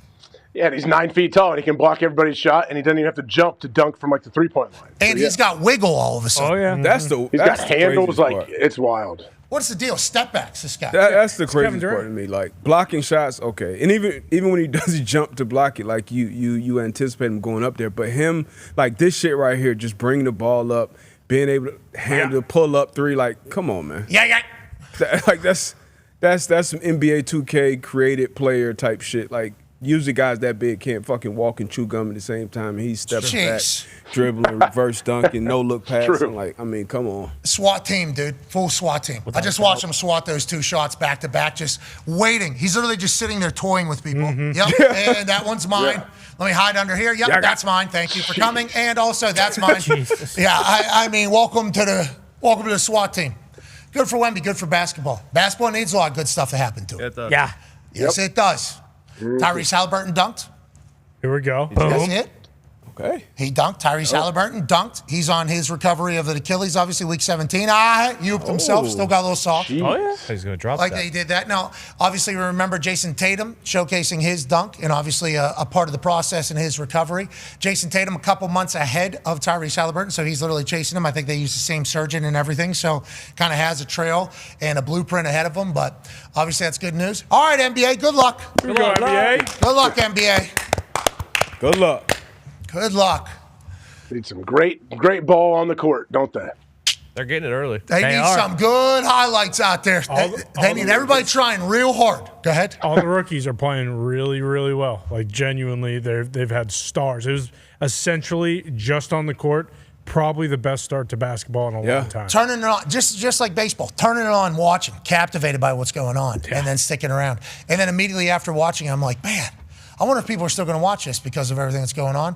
It's like, I think the product is good, but they certainly going to have to, But now with what happened in Turkey, you hear about what happened in Turkey? I'm not getting into it. Not getting into it. So it's soccer? A bunch of soccer people are corrupt? Yeah. AJ, the way you said that, I know what you were trying to do right there. I know what So you guys are telling me a bunch of soccer people are corrupt? That's what you just said right there. As if all I know of soccer is what I've watched and read about FIFA and all of that whole organization.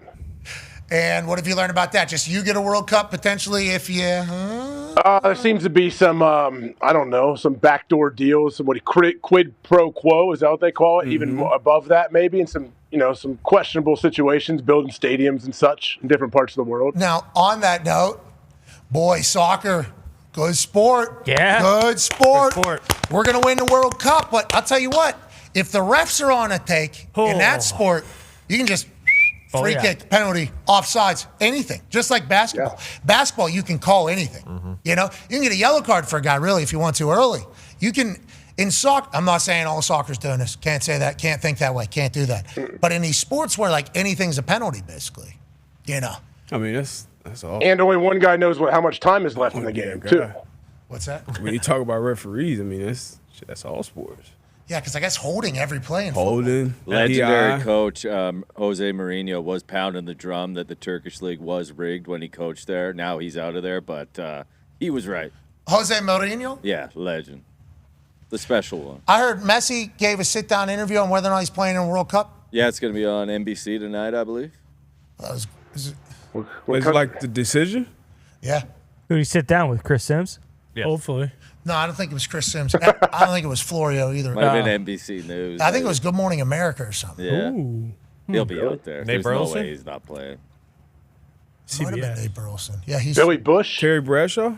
Terry's on fire. Billy Bush. Terry is on fire. Maybe he's announcing he's playing for America as Lou Messi. Oh, yeah. That'd be cool. That's what we need. Yeah.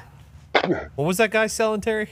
Corn oil? Pigs. Come on. Oh, pig hogs. I thought it was Coach Reed. CBS Sports Galazzo is reporting that Turkish football has been rocked by a massive betting scandal. A probe revealed that 371 of 571 active referees had betting accounts.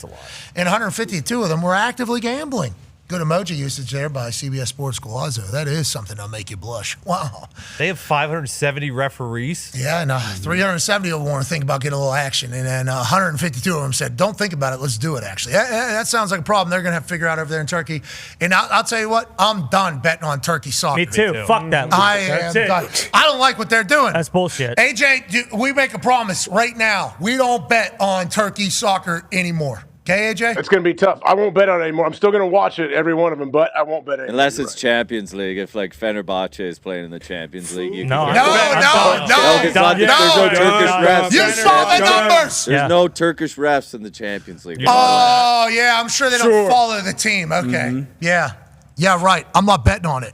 I'm done with it. Which sucks. I'm not even going to watch it, Age. You're still going to watch the Turkish guys? Yeah, he's a Oh, yeah, I'll still consume it. I consume all of soccer. Don't get out. Don't get ridiculous now, Pat. It's the MLS Cup right now, Is boys. G1 still happening? Or Yeah. Boy, is it. Where'd you guys play at? See that jacket you got on? Mexico City. Mexico City? Lando has taken the lead by 1 Oh, point. Lando! He has Mucho! taken the lead from his partner. Hey, he's bueno, and he really is down there. Yeah. Lando to Come go. down the stretch. One more race. Well, good luck to G1. And the MLS Cup is a real deal, brother. I saw last night Lou Messi was trying to bend it in from a corner. Almost made it. Classic Lou. Yeah, it's classic. I played last night. Cincy, Nashville tonight. It's a big one. Holy shit. They need to play these games on Tuesday. This is all week. We got this. Is MLS Cup is I would rolling. definitely be down on Tuesday. Tuesday, 1 o'clock. Classic best of 3 series. No, to not start 1 the o'clock. We don't want to playoffs. go. Matinee? Are you saying 1 a.m. or 1 p.m.? No, 1 p.m. I don't want to. How will we do the show? True. Yeah, no one What a wants the stupid show. question. I think Watch- we'd be watch okay them. because I don't think anyone would watch it. That's kind of what I was getting at. Maybe just throw it on at like 1 p.m. No You one got watch it. Sounders, Minnesota. Now that's a different story. I Yeah. did not know the Sounders. Is it Okay. in Seattle? Okay. Is it in It's Seattle? in Minnesota. Oh, then no. Okay. Loud barn. So that's going to be a primetime one. Needs to be because I will watch that. All right. So we'll keep up with everything going on. Who the Riverhounds got? We gonna win this year or no? We were in it last year. They're think in the they U.S. are- Open Cup, they're not still in the it. MLS. What? Cup. Playing What's golf that mean? What? That's not What? real. The U.S. Open Cup. They are Cup. good golfers. Oh. Excuse me. They're in the playoffs. They're at home in the playoffs. Who they got? I don't know. Now, just know this: the Plum Mustangs boys and girls soccer team in the playoffs, they're problematic. Hell yeah. They are problematic. And then the Plum Mustangs football team, did you see? Did you see what happened? I did. What an awesome play. Yes, I did. Austin Kolankoski taking that thing to the crib. You know, I don't like how we just didn't block anybody for the field goal. We might need to get that figured out as we go into playoffs. But way to react, boys. Way to get it close in the fourth and take it home. Way to outfight, out-scrap, out-grit the Penn Hills football team. What's their name? Is it still the same? That was a question from me to you, brother. What was it? Before. What did it rhyme with? Schmindians. Okay, I figured. I thought that might have been the case. You can let that at one. You can let it fly. The Penn Hills Indians are a notable good football team. Yeah, they are. Okay, they are a good football team. Very, very good. This Plum Mustangs team, though, young, scrappy. Young. And it was on display there. Got a tough one against USC. Upper St. Clair. But we need to think about putting this guy every position. I think they're the Trojans. He's untackleable. He's Austin Kolankoski. And I love everything he's about. Did you see that other game that happened in Indiana, AJ? Yeah, what? Bodie Howe? Was that the quarterback, Yeah. I believe? That was pretty amazing. Remember that. Unbelievable that you pulled his name from that. Legit. Bodie Howe of Eastbrook is what we like to define literally as a problem on a football field. Okay? He gets the ball in his own 20, runs all the way back to his own 11. Gets the edge on 61, is giving max effort with terrible angle there. He'll figure it out later in life, we assume. Alexandria needs the win to get to the playoffs. Eastbrook, undefeated season. Bodie Howe says, we're not losing tonight. Glitch in the camera. No glitch in the game. Bodie Howe. I mean, it's camera quality. There's a flag on the play. My high school tape. You have it? They now have a block in the back on Bodie Howe's team. One untimed down because it resulted in a touchdown. Bodie Howe throws it to the sky here in Indiana, and it comes down. Touchdown, Eastbrook. 2 tuds in a row that are improbable. an annexation of Puerto Rico, a Hail Mary, and then a 2-point conversion cross his body. It's a tie ball game with no time left in the game. Let's go to overtime. Can Alexandria answer? Of course, they scored a touchdown. Eastbrook's got to answer. Bodie Howe. No option toss to the crib. Are they going to go for 2, try to steal this thing, not kick the extra point, go to double overtime? They are. That's Bodie Howe football. Give me it. Pitch guy, wide open, never getting the ball. No. Bodie Howe's taking that one home. Welcome to the Bodie Howe Show. Eastbrook maintains its undefeated season, and Alexandria, I do believe, missed the playoffs. No. I'm not 100% sure, but I think. That's tough. That's good high school football there. Oh, yeah? Oh, yeah. Good old wing tee. That is good, yeah. And also no real angles or leverage, just That's good. Like You imagine the film session the next day. Ooh. the glitch on the film even on it. I mean, just everything about it was so high school right there for both those plays. Just like the most high school football of all time. Love that high school football is taking place. Huge weekend in Pittsburgh for football, obviously hosting a Sunday night football game with the Packers coming to town. And them losing, okay, fireworks. They had fireworks. You see the fireworks show? Oh, yeah. Mm-hmm. Yinzers are not taking it well. And I'm not 100% sure if they're the only team that is responding the way that they are. And that's why we put out a tweet on Monday mornings. We say, hey, listen, we want to hear how you feel. We want to get the temperature of every fan base. And obviously, we don't have friends in every fan base, so we're going to utilize you guys to go ahead and explain your emotions on this Overreaction Monday. Go ahead and tweet us. All you got to use is... I don't want to overreact. But... This ended up being number 2 overall trend, I believe, which we are incredibly thankful that everybody participates. But also, we're very thankful that people utilize it as a therapy session and really let it out, AJ. I mean, some people really let it out on their teams. And I get a good enjoyment out of reading them because this is what's good about the sport. This is what's good about the sport. This one's from Nick Moraldo. He's a noted Pittsburgh Steeler fan. Hashtag I don't want to overreact, but we finally have an offense that can score actual points. But now... the vaunted Steel Curtain defense is a soulless, life-sucking money pit that can't run, tackle, cover, communicate, or seemingly function at a professional level in any capacity. Feels like nothing good coming from that defense. Let's go to the man himself. Nick, once you sent this tweet, did you feel better? And have you changed your opinion from that moment until now? Opinion certainly has not changed. Thank you. You read that very well, and you put the emphasis on all the right syllables because that's how it felt typing that out. And watching that game last night, watching these guys just fall flat on their face with a 10-point lead and an opportunity to close out a game on national TV against a big-time opponent with all these great storylines with Aaron in the pack, and the defense just couldn't get it done. Couldn't tackle anybody, couldn't cover. It's the same thing week after week. They get outgained in every game. They give up these huge chunk plays, massive third downs. They just let them walk right down the field. It sucks. AJ, it might be because of the uniforms. Nick's not really talking about that. Yeah, I think I heard Tone say that you're just not able to tackle in those uniforms. Maybe I think if they would have had black pants, maybe it would have been a little better on the eyes. I think I like the helmets. I like the matte, like yellow helmets. That's all right. I think the pants just really threw me for a loop, I guess. I think we're all pretty confused by him. And then the icy whites from Green Bay obviously look incredible. But this defense has been the talking point all season, basically, for Steelers fans. Yeah, we're not enough people talking about that either. The Bengals and Packers, all white back-to-back weeks. Maybe there's an issue with that as well. Should that be illegal, you think? Maybe. This is the worst Steelers defense, and I'm not just saying this. This is statistically, it's come out today and last night, since 1988, and that's 37 years because that was the year I was born. So if there's any accountability within this organization at all, heads will roll. Amen. Okay. You can't have the worst defense that an organization has had in 37 years and not change anything. With that much money. They're spending money on Thank you, that Connor. stuff. That is a great point that I forgot to say.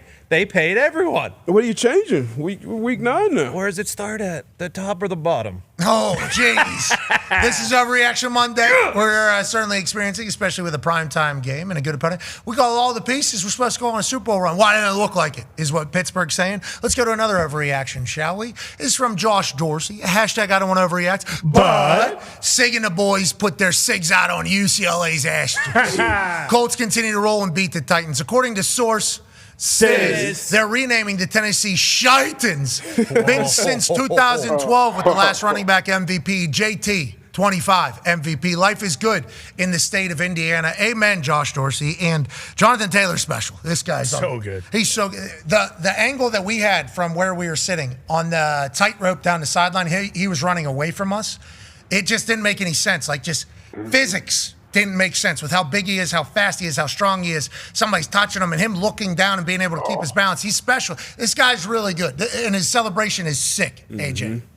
His celebration's amazing. I mean, all I think of is his knees must feel so good. His patella tendons, everything feels great to be at full speed and then go into this little hop situation. Like, he is awesome. His vision, his ability to jump cut and set up his blocks, it's wild watching this dude run. I think he's honestly only getting better as the year goes as well. And the offensive line only getting better seemingly as well. There's obviously huge holes. Now, Jonathan Taylor will create those. Danny Dimes being a threat of a run. Connor reminded us also a huge piece of what they have to do in the box with Jonathan Taylor, but he's special to watch. And the balance that they have on the offense. I think their first drive, Jonathan Taylor got the first run, and they went like 7 passes and 1 run on that. So it's always, you can't really, you're always on your heels with this defense. But the top part of what Josh Dorsey, I believe was his name, said, let's talk about that blowout, that 50-6 ass kicking of UCLA.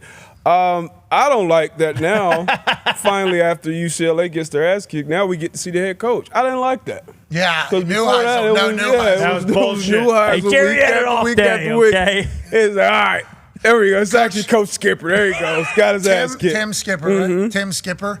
And I would just like to say, I appreciate that, bro. I'm just letting you know I'm with you, too. To his defense, how about him just being cool at Neuheisel, kind of doing his entire thing? Like, I think he showed incredible leadership, just being like, hey, this is the thing and that. And then as soon as they lose, I'll tell you what, does Tim Skipper know anybody? That is kind of bullshit. Hey, Tim, you've done a great job over there. They couldn't use Jerry's picture because Sig put a cigarette literally out on his forehead. Yeah, which could have happened, by the way. I mean, right before half, he gives an interview and just breaks down the game. God, punt return's pretty good. Our offense is pretty good. Defense pretty good. Yeah, we're up 30. Yep. We got to finish it out. Second half. Any other questions? Just walks away. 27.5 point favorites. This is twice now at home where they should beat teams, and they don't just beat them. They fucking no doubter. Pound them. Same with the Colts. That's the state of their culture, I think. Yep. Same with the Colts as well. I said that on game day as like my opening take, because it's like each week, what is like the entire opening with a slate that doesn't have a lot of high-profile games. It's like you find out who's real. Like, I think your culture gets exposed in these low-profile games. Whenever your team could maybe kind of dip a little bit, or maybe they're big-time favorites and they don't live up to the hype, it's like you kind of expose who you are, I think, at these moments.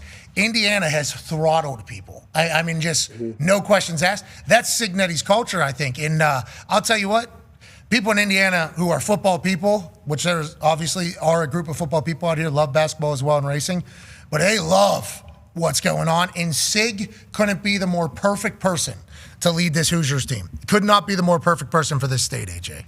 Think about it. That's why they locked him up. They knew what they had, and that's true. Like they were 27-point favorites, you said, going into this game? 27.5, yeah.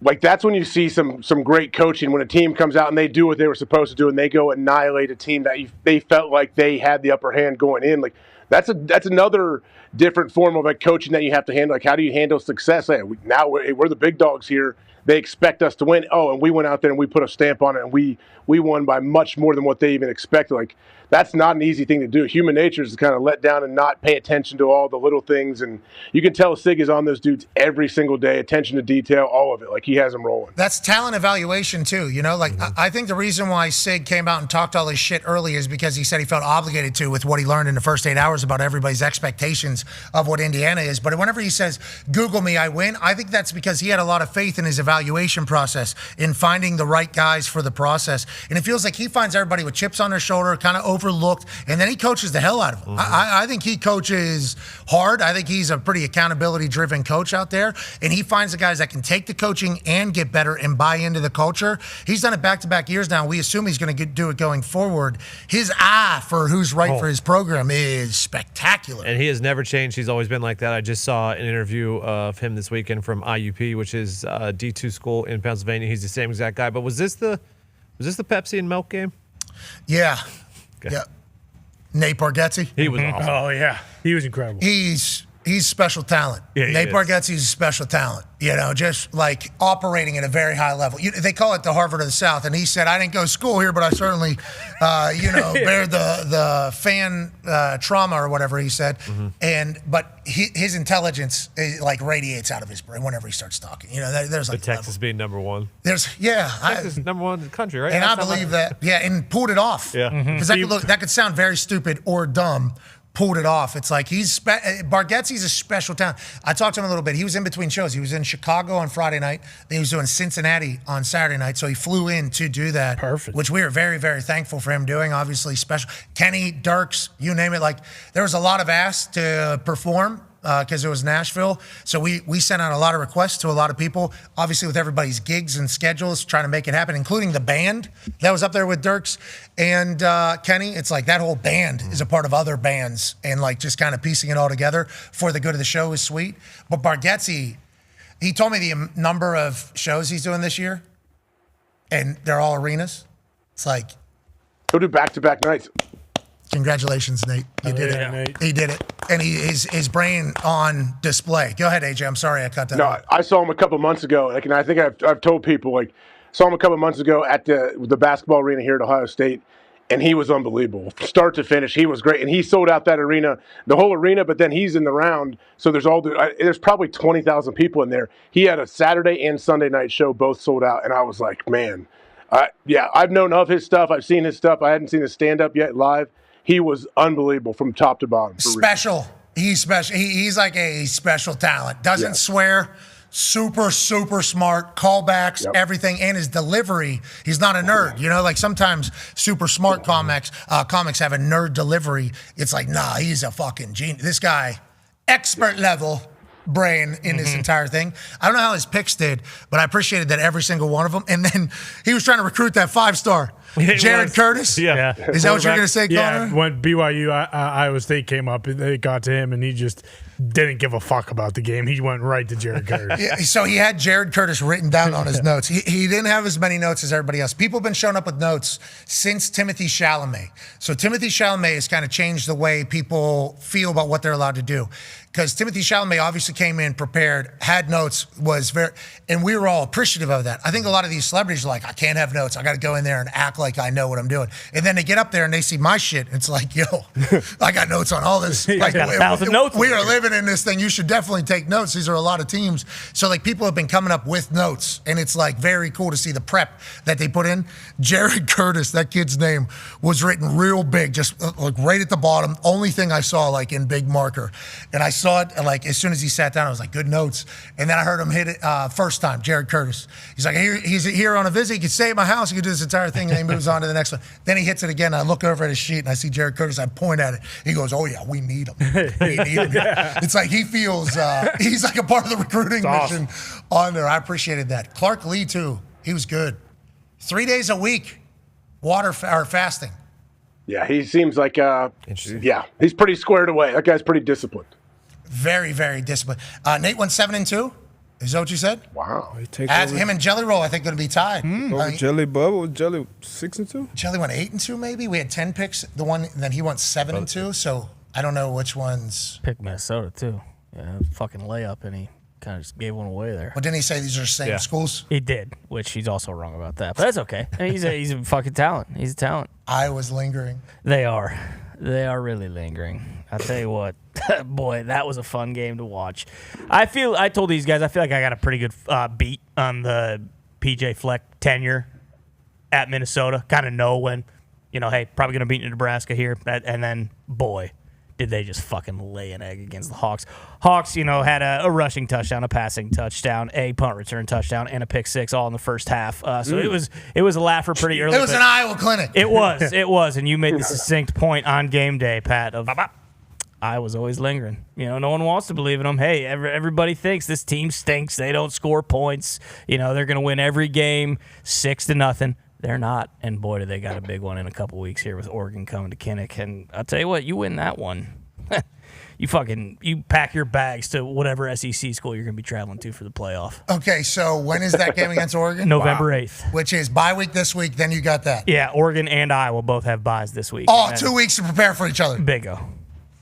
And now it's just kind of waiting on, hey, what time's this game going to be at? Is it going to be a night game at Kinnick, which they fare very well, or do we maybe get one of those sleepy, cold, dreary afternoons? 9 o'clock local start time for Oregon. We'll see. I don't know. Oregon's been able to handle that. They have. I don't think they would be certainly worried, and Oregon is certainly a good team. You know who else is that never gets talked about? Your hair looks awesome, AJ. Just saw it from the side. Great fade. You're doing great things up there. The Ohio State Buckeyes never get talked about.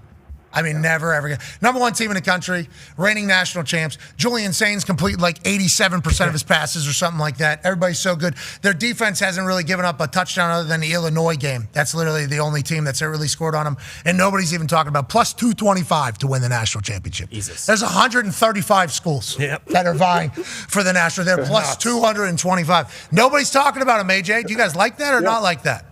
I like that. I would assume the coaches and everyone else likes that as well. The players can still, handle success. How do you handle success? And their expectations are so high. The standard is so high, which is a great thing.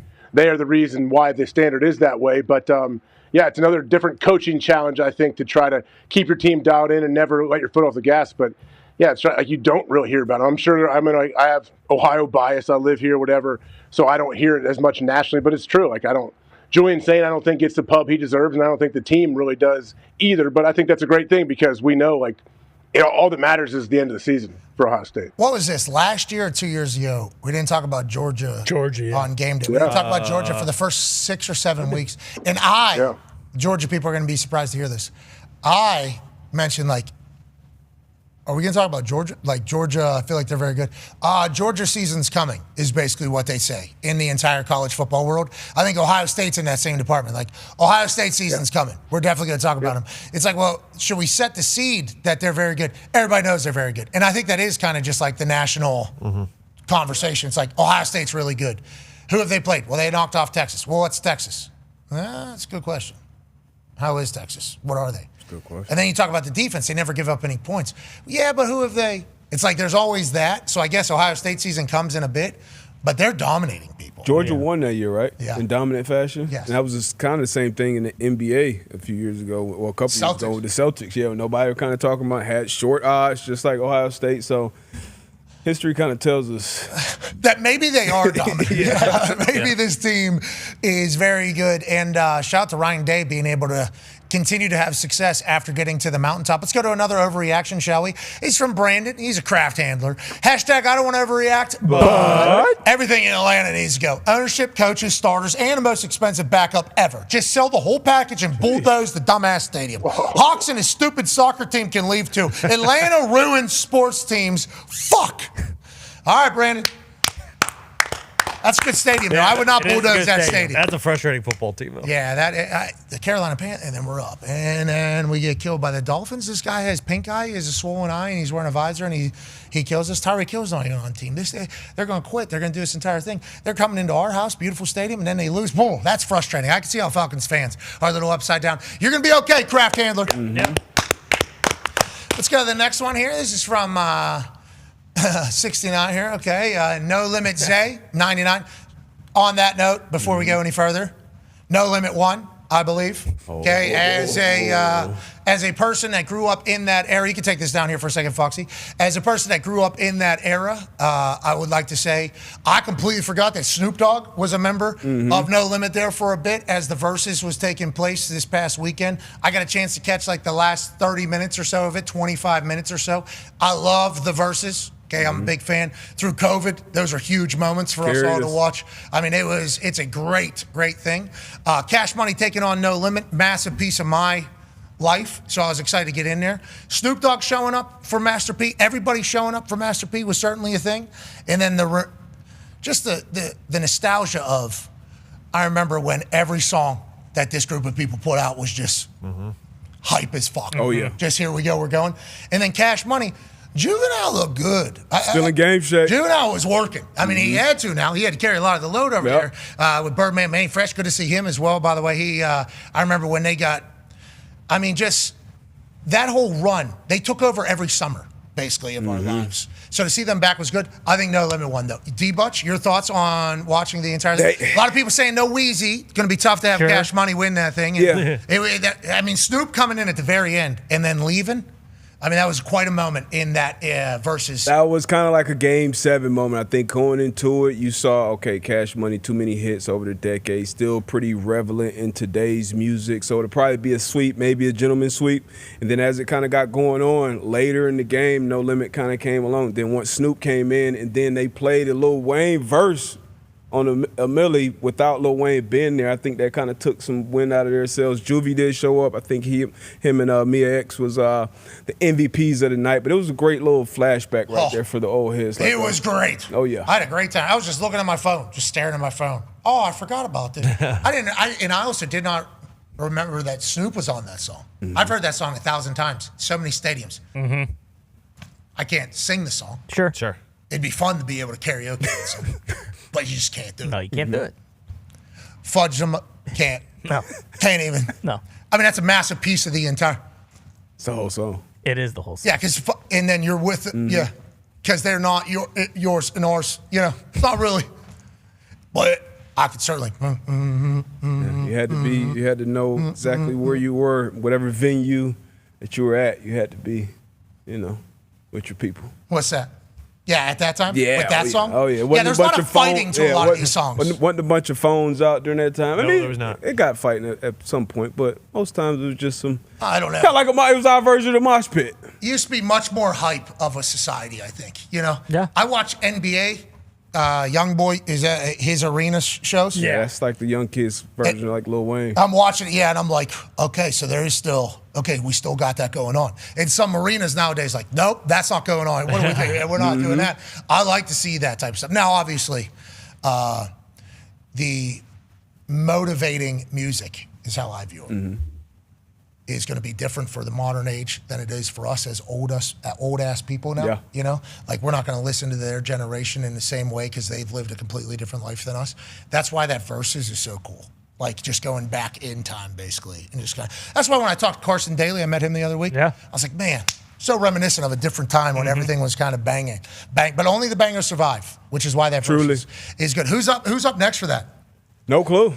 Complex bought it. I think that's a good play. It was a Complex Versus. They're all up on stage. Big crowd.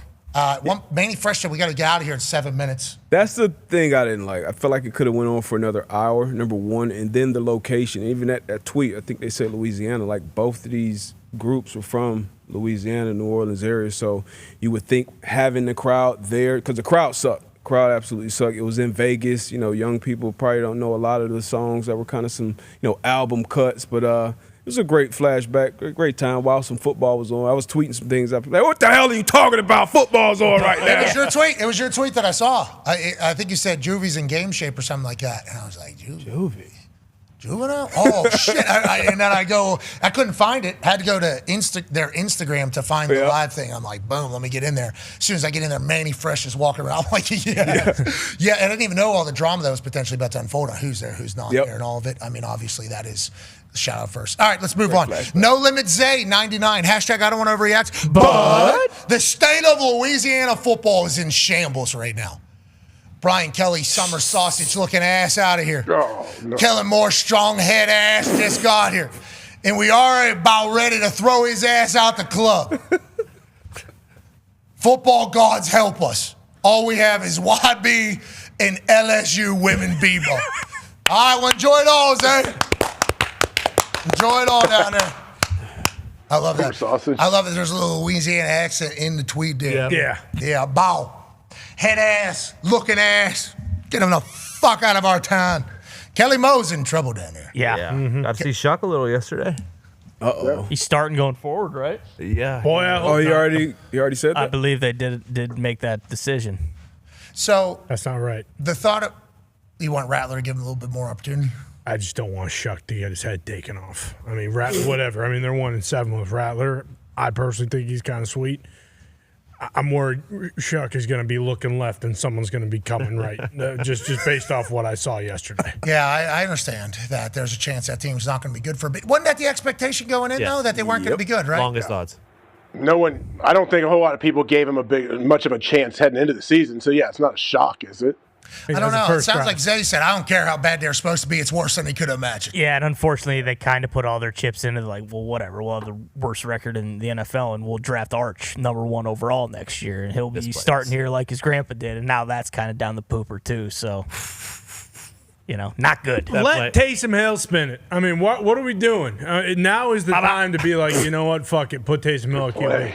That's tough. I mean, that's like what Max Crosby did that to Mac Jones. All right, let's move along. Sorry, Zay. He's on Team No Limit as well, it appeared. Mm-hmm.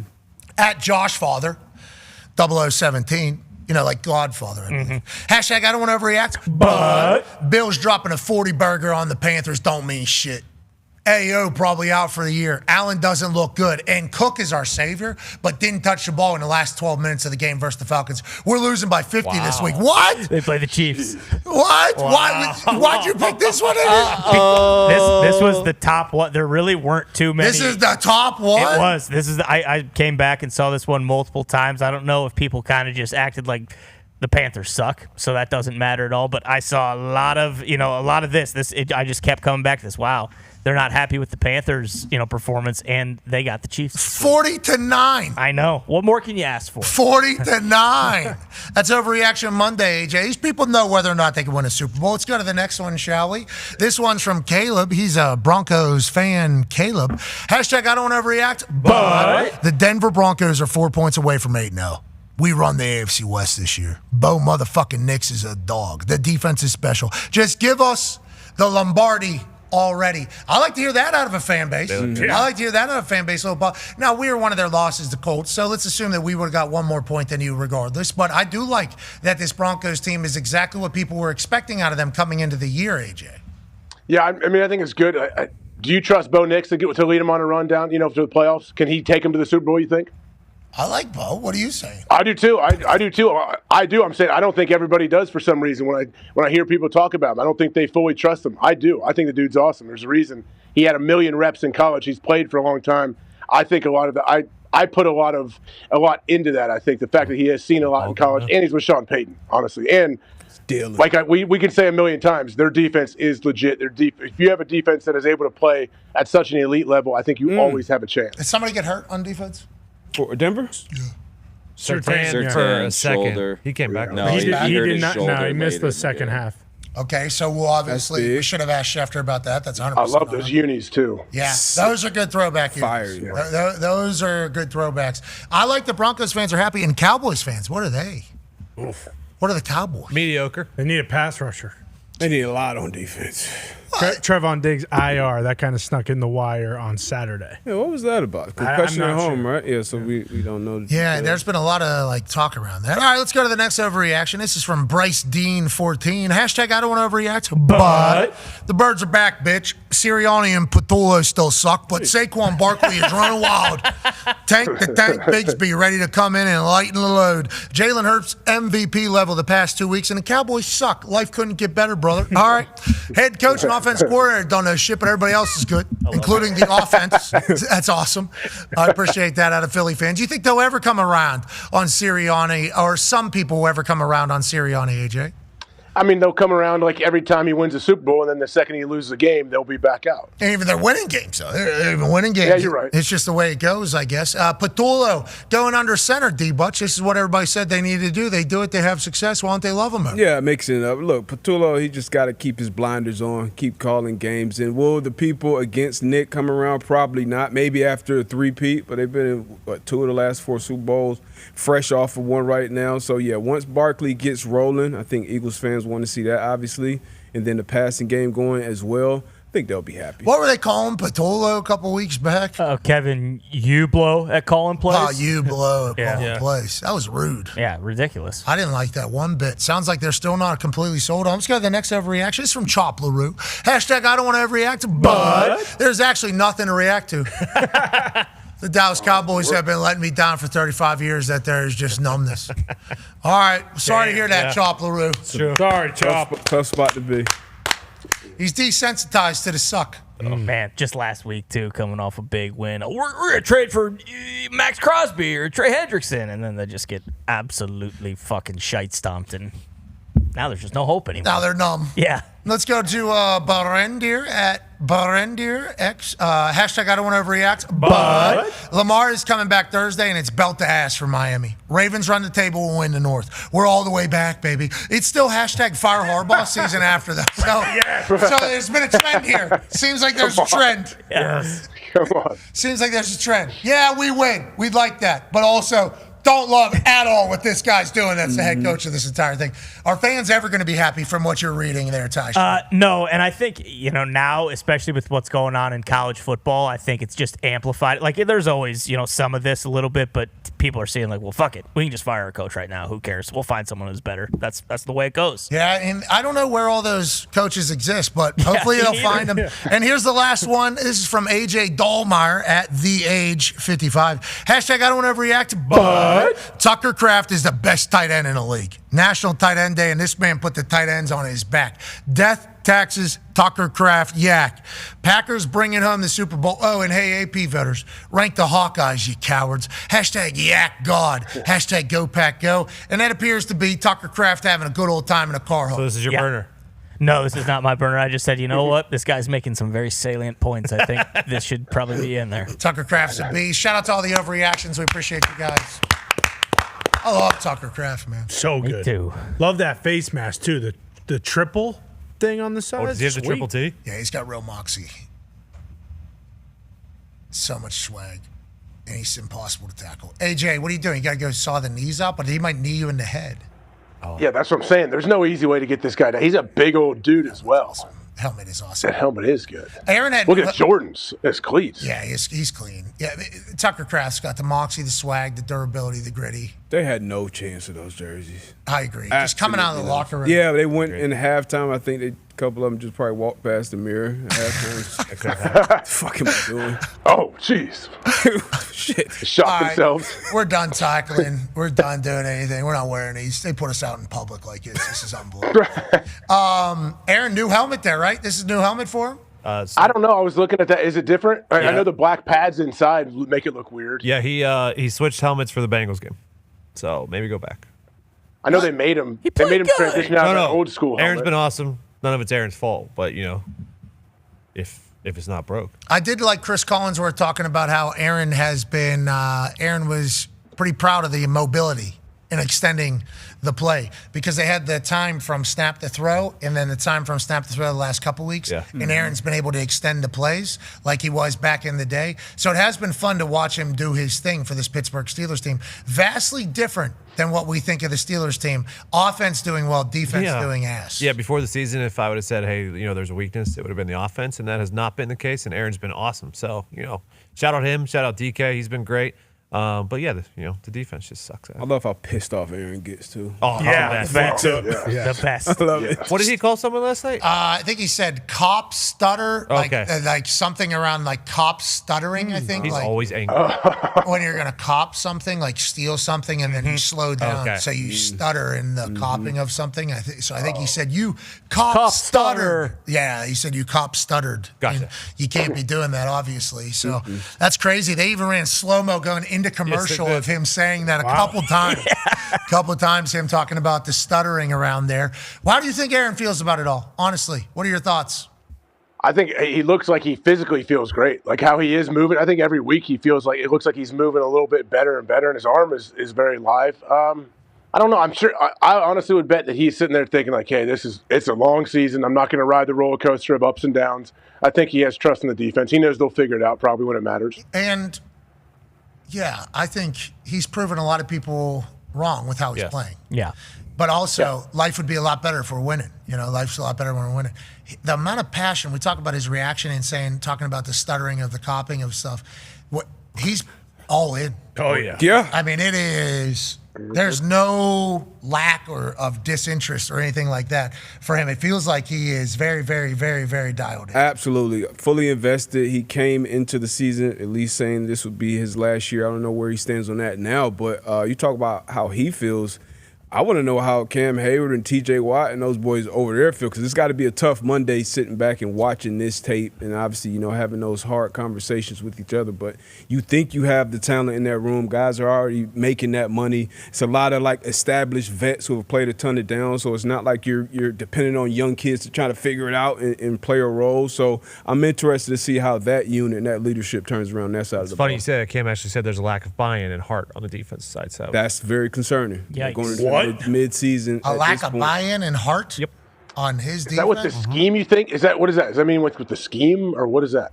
Yeah, people aren't buying into the scheme or the culture. I mean, the scheme's been a scheme for 40 fucking years at this point. Yeah. So. Julian That's Edmonds what's weird. knows what they're doing. Yeah. Everybody does. It's funny. The defense coordinator everywhere he's been, the defense has gotten worse. So. Sounds like we know who Tone's not happy with. Jeez. And on that note, that's Overreaction Monday. Mm-hmm. Good luck tonight, AJ, with your Kansas City Chiefs minus 10. Ooh, 10. They can do it. D-Bud said it's probably a 3-score game. They're going to win by 3 scores. If it continues the trend of this week for the NFL season, there's a chance that place is going to be so loud. Imagine tonight, after the anthem, how loud that's going to be. It's going to be a very intimidating place to play. Marcus Mariota's going to say. Yeah, exactly. He is awesome. I do like Mariota. I'm down 1 on AJ, so obviously I have to pick the opposite of what he picks in this particular case. So give me these Commanders. Let's go, boys. Let's fucking go, boys. Nobody thinks we're going to be able to do this. Nobody. They're better than they've ever been on that other side. Taylor Swift's going to be there. Damn, I took. Joe Buck's going to be on the call. Dan Orlovsky traveled out to an RV. Yeah. He did. Just to do NFL Live. It's a big night. Everybody's there for the Patrick Mahomes show. Now, I will tell you, Commanders, I am excited to watch that as well. Oh, yeah. Yeah. But need you guys to keep this thing close. Maybe win. Fuck it. Maybe. I mean, Schefter said it. Mariota's already won a playoff game in Arrowhead. It's not going to be louder tonight than it was when they played in the playoffs. Yeah, you're right. Against Alex Smith. That's true. Yeah, Come you're on. right. In the home of the Chiefs. And all you think is, geez, they're everywhere. Super Bowl favorites, MVP favorite. How could they lose? Who's banging drum? Great question. Rob Riggle. Is he? No, I think it's I don't Paul know. Rudd. Rob, or the guy from, what was the show? Eric Stone Street. A little respect, you Eric piece Stone of Street. shit. There you go. Or Jay Sugg. Jay Sugg. Yeah, Jay Sugg, Paul Rudd. Yeah, a lot of them. Who's the guy? Melissa Etheridge. Who's Whammy? Anchorman champ. Oh, David Keckner. I believe he's Kansas City guy. Yeah. What if David Keckner's on the drum tonight? You guys would be mom boy. Bad news. You got bad news for Washington. Bad news for the Commanders. Yeah. It's Chiefs Hall of Famer Christian Okoye. Okay. Oh, he's gonna hit the shit out of it. You mean the nightmare? That's correct. Yeah. Wow. Oh shit. I don't like that one bit on my Commanders. Penn but State alum, right? Or no? Change. I look into it. I've dehydrated myself pretty good. Yeah. Got a pound Sweat of jacket. liquids. Yeah, it's been pretty. Yeah, shout out NFL Mexico. Muchas gracias, mi amigos, honestly. Jeez. It's a cool jacket. It I is saw you sick. speaking Spanish on my timeline. Zito, good work on that dubbing. You know who this is for? Mariota. Mexico? Oh, yeah. I don't know. Both of them? I don't know. I don't know how that goes. I don't know how that goes. Both of them. We're gonna stay out of any international waters on the shot. This one's for the Commanders. Okay. Come on now. Okay. There you go. Plus 10.5. Correct. Yeah. It's a low rim. It's a probably harder. So yeah. easy. Too easy. Too easy. Low Don't rim, overshoot it. Don't overshoot it. Like Wimby back here. I think if you were to think about this shot, I gotta take 24 inches off this because it's down at 8 feet. It was up at 10 feet, so 24 inches. So I should turn my elbow in a little bit tighter. Smart. And at that distance, the Coriolis effect comes into play. Yeah. You're in elevated position too on the stage. Shit. So even more All so. out altitude and at altitude. So that is, you Yeah. know what I mean? There's Double. multiple. Windage. Yeah. There's no wind in here, thank God. Needed it a little bit ago. I was looking for a breeze when I had that thing on. Just anywhere can I find some air? All right, so this one's Commanders plus 10.5. Okay. Okay. Yep, Maybe right Mexico. Good adjustment. Right there. Oh, Live right there. Hand in the hoop. I was a little strong. That was it. Yep. Bang. Bucket. Nice. That went in. Online. Yeah. Should have went a little stronger. That really was the perfect parabola. You're though, shooting the if it wrong went in. size ball. That hoop's only used to small There it balls. is. There it is. Calibrated. Too far. No chance. It's an 8-foot hoop. Commanders. It's hard. Oh. We are Commanders. Bum, bum, bum, bum, bum, bum, bum. Oh no.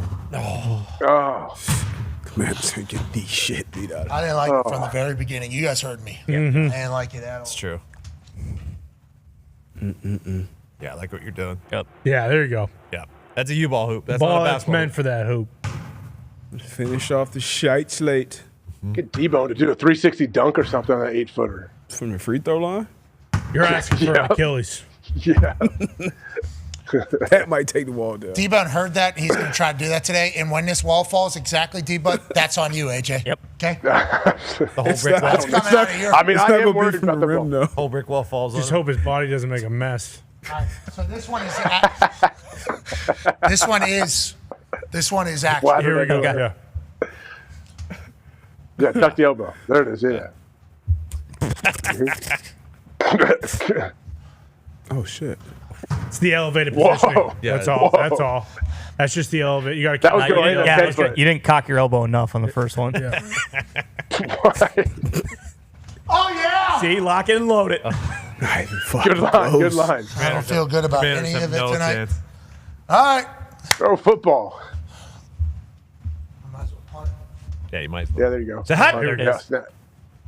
Got it. Oh. It's pretty good. I Oh, go. yeah. Right on line. That was bad. Okay. This one's for the Commanders. This one's for. Yep. This one's for all the marbles. Okay. Yep. I'm changing my pick. I didn't like it one bit. So Commanders -3. No, Chiefs. Chiefs. Alternate line. Chiefs -17.5. Oh, You all spread it? 16.5, sorry. Be a friend, tell a friend something nice might change your life. We're going to sit together. That was poor performance. I don't like it. It's an 8-foot hoop. That's what I'm saying. No, I got to be able to mentally adjust to that. I got to be able to change. Look at the court. It's fucking. It's a cemetery.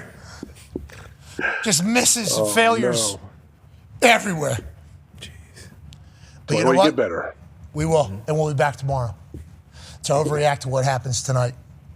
As the Washington Commanders keep it close. Maybe even win. There's a chance. Yep. Against Kansas City Chiefs. All right, AJ, you're the man. We love you, buddy.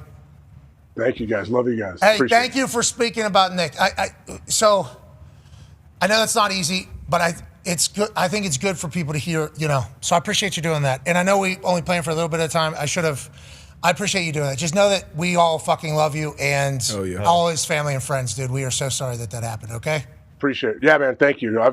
Nick had a gigantic impact on legit so many people. Like that's hopefully, I think, very, very positive influence on everyone, even people that don't know him. So that's what I love seeing through all this, all the terribleness. Like you see the impact he did have on people. It's awesome. I got to see it firsthand. Fucking good dude. All right. Be a friend, tell a friend something nice that might change your life. We're in this thing together. Team on me. Team on 3. 1, 2, 3. Team. Team. Goodbye.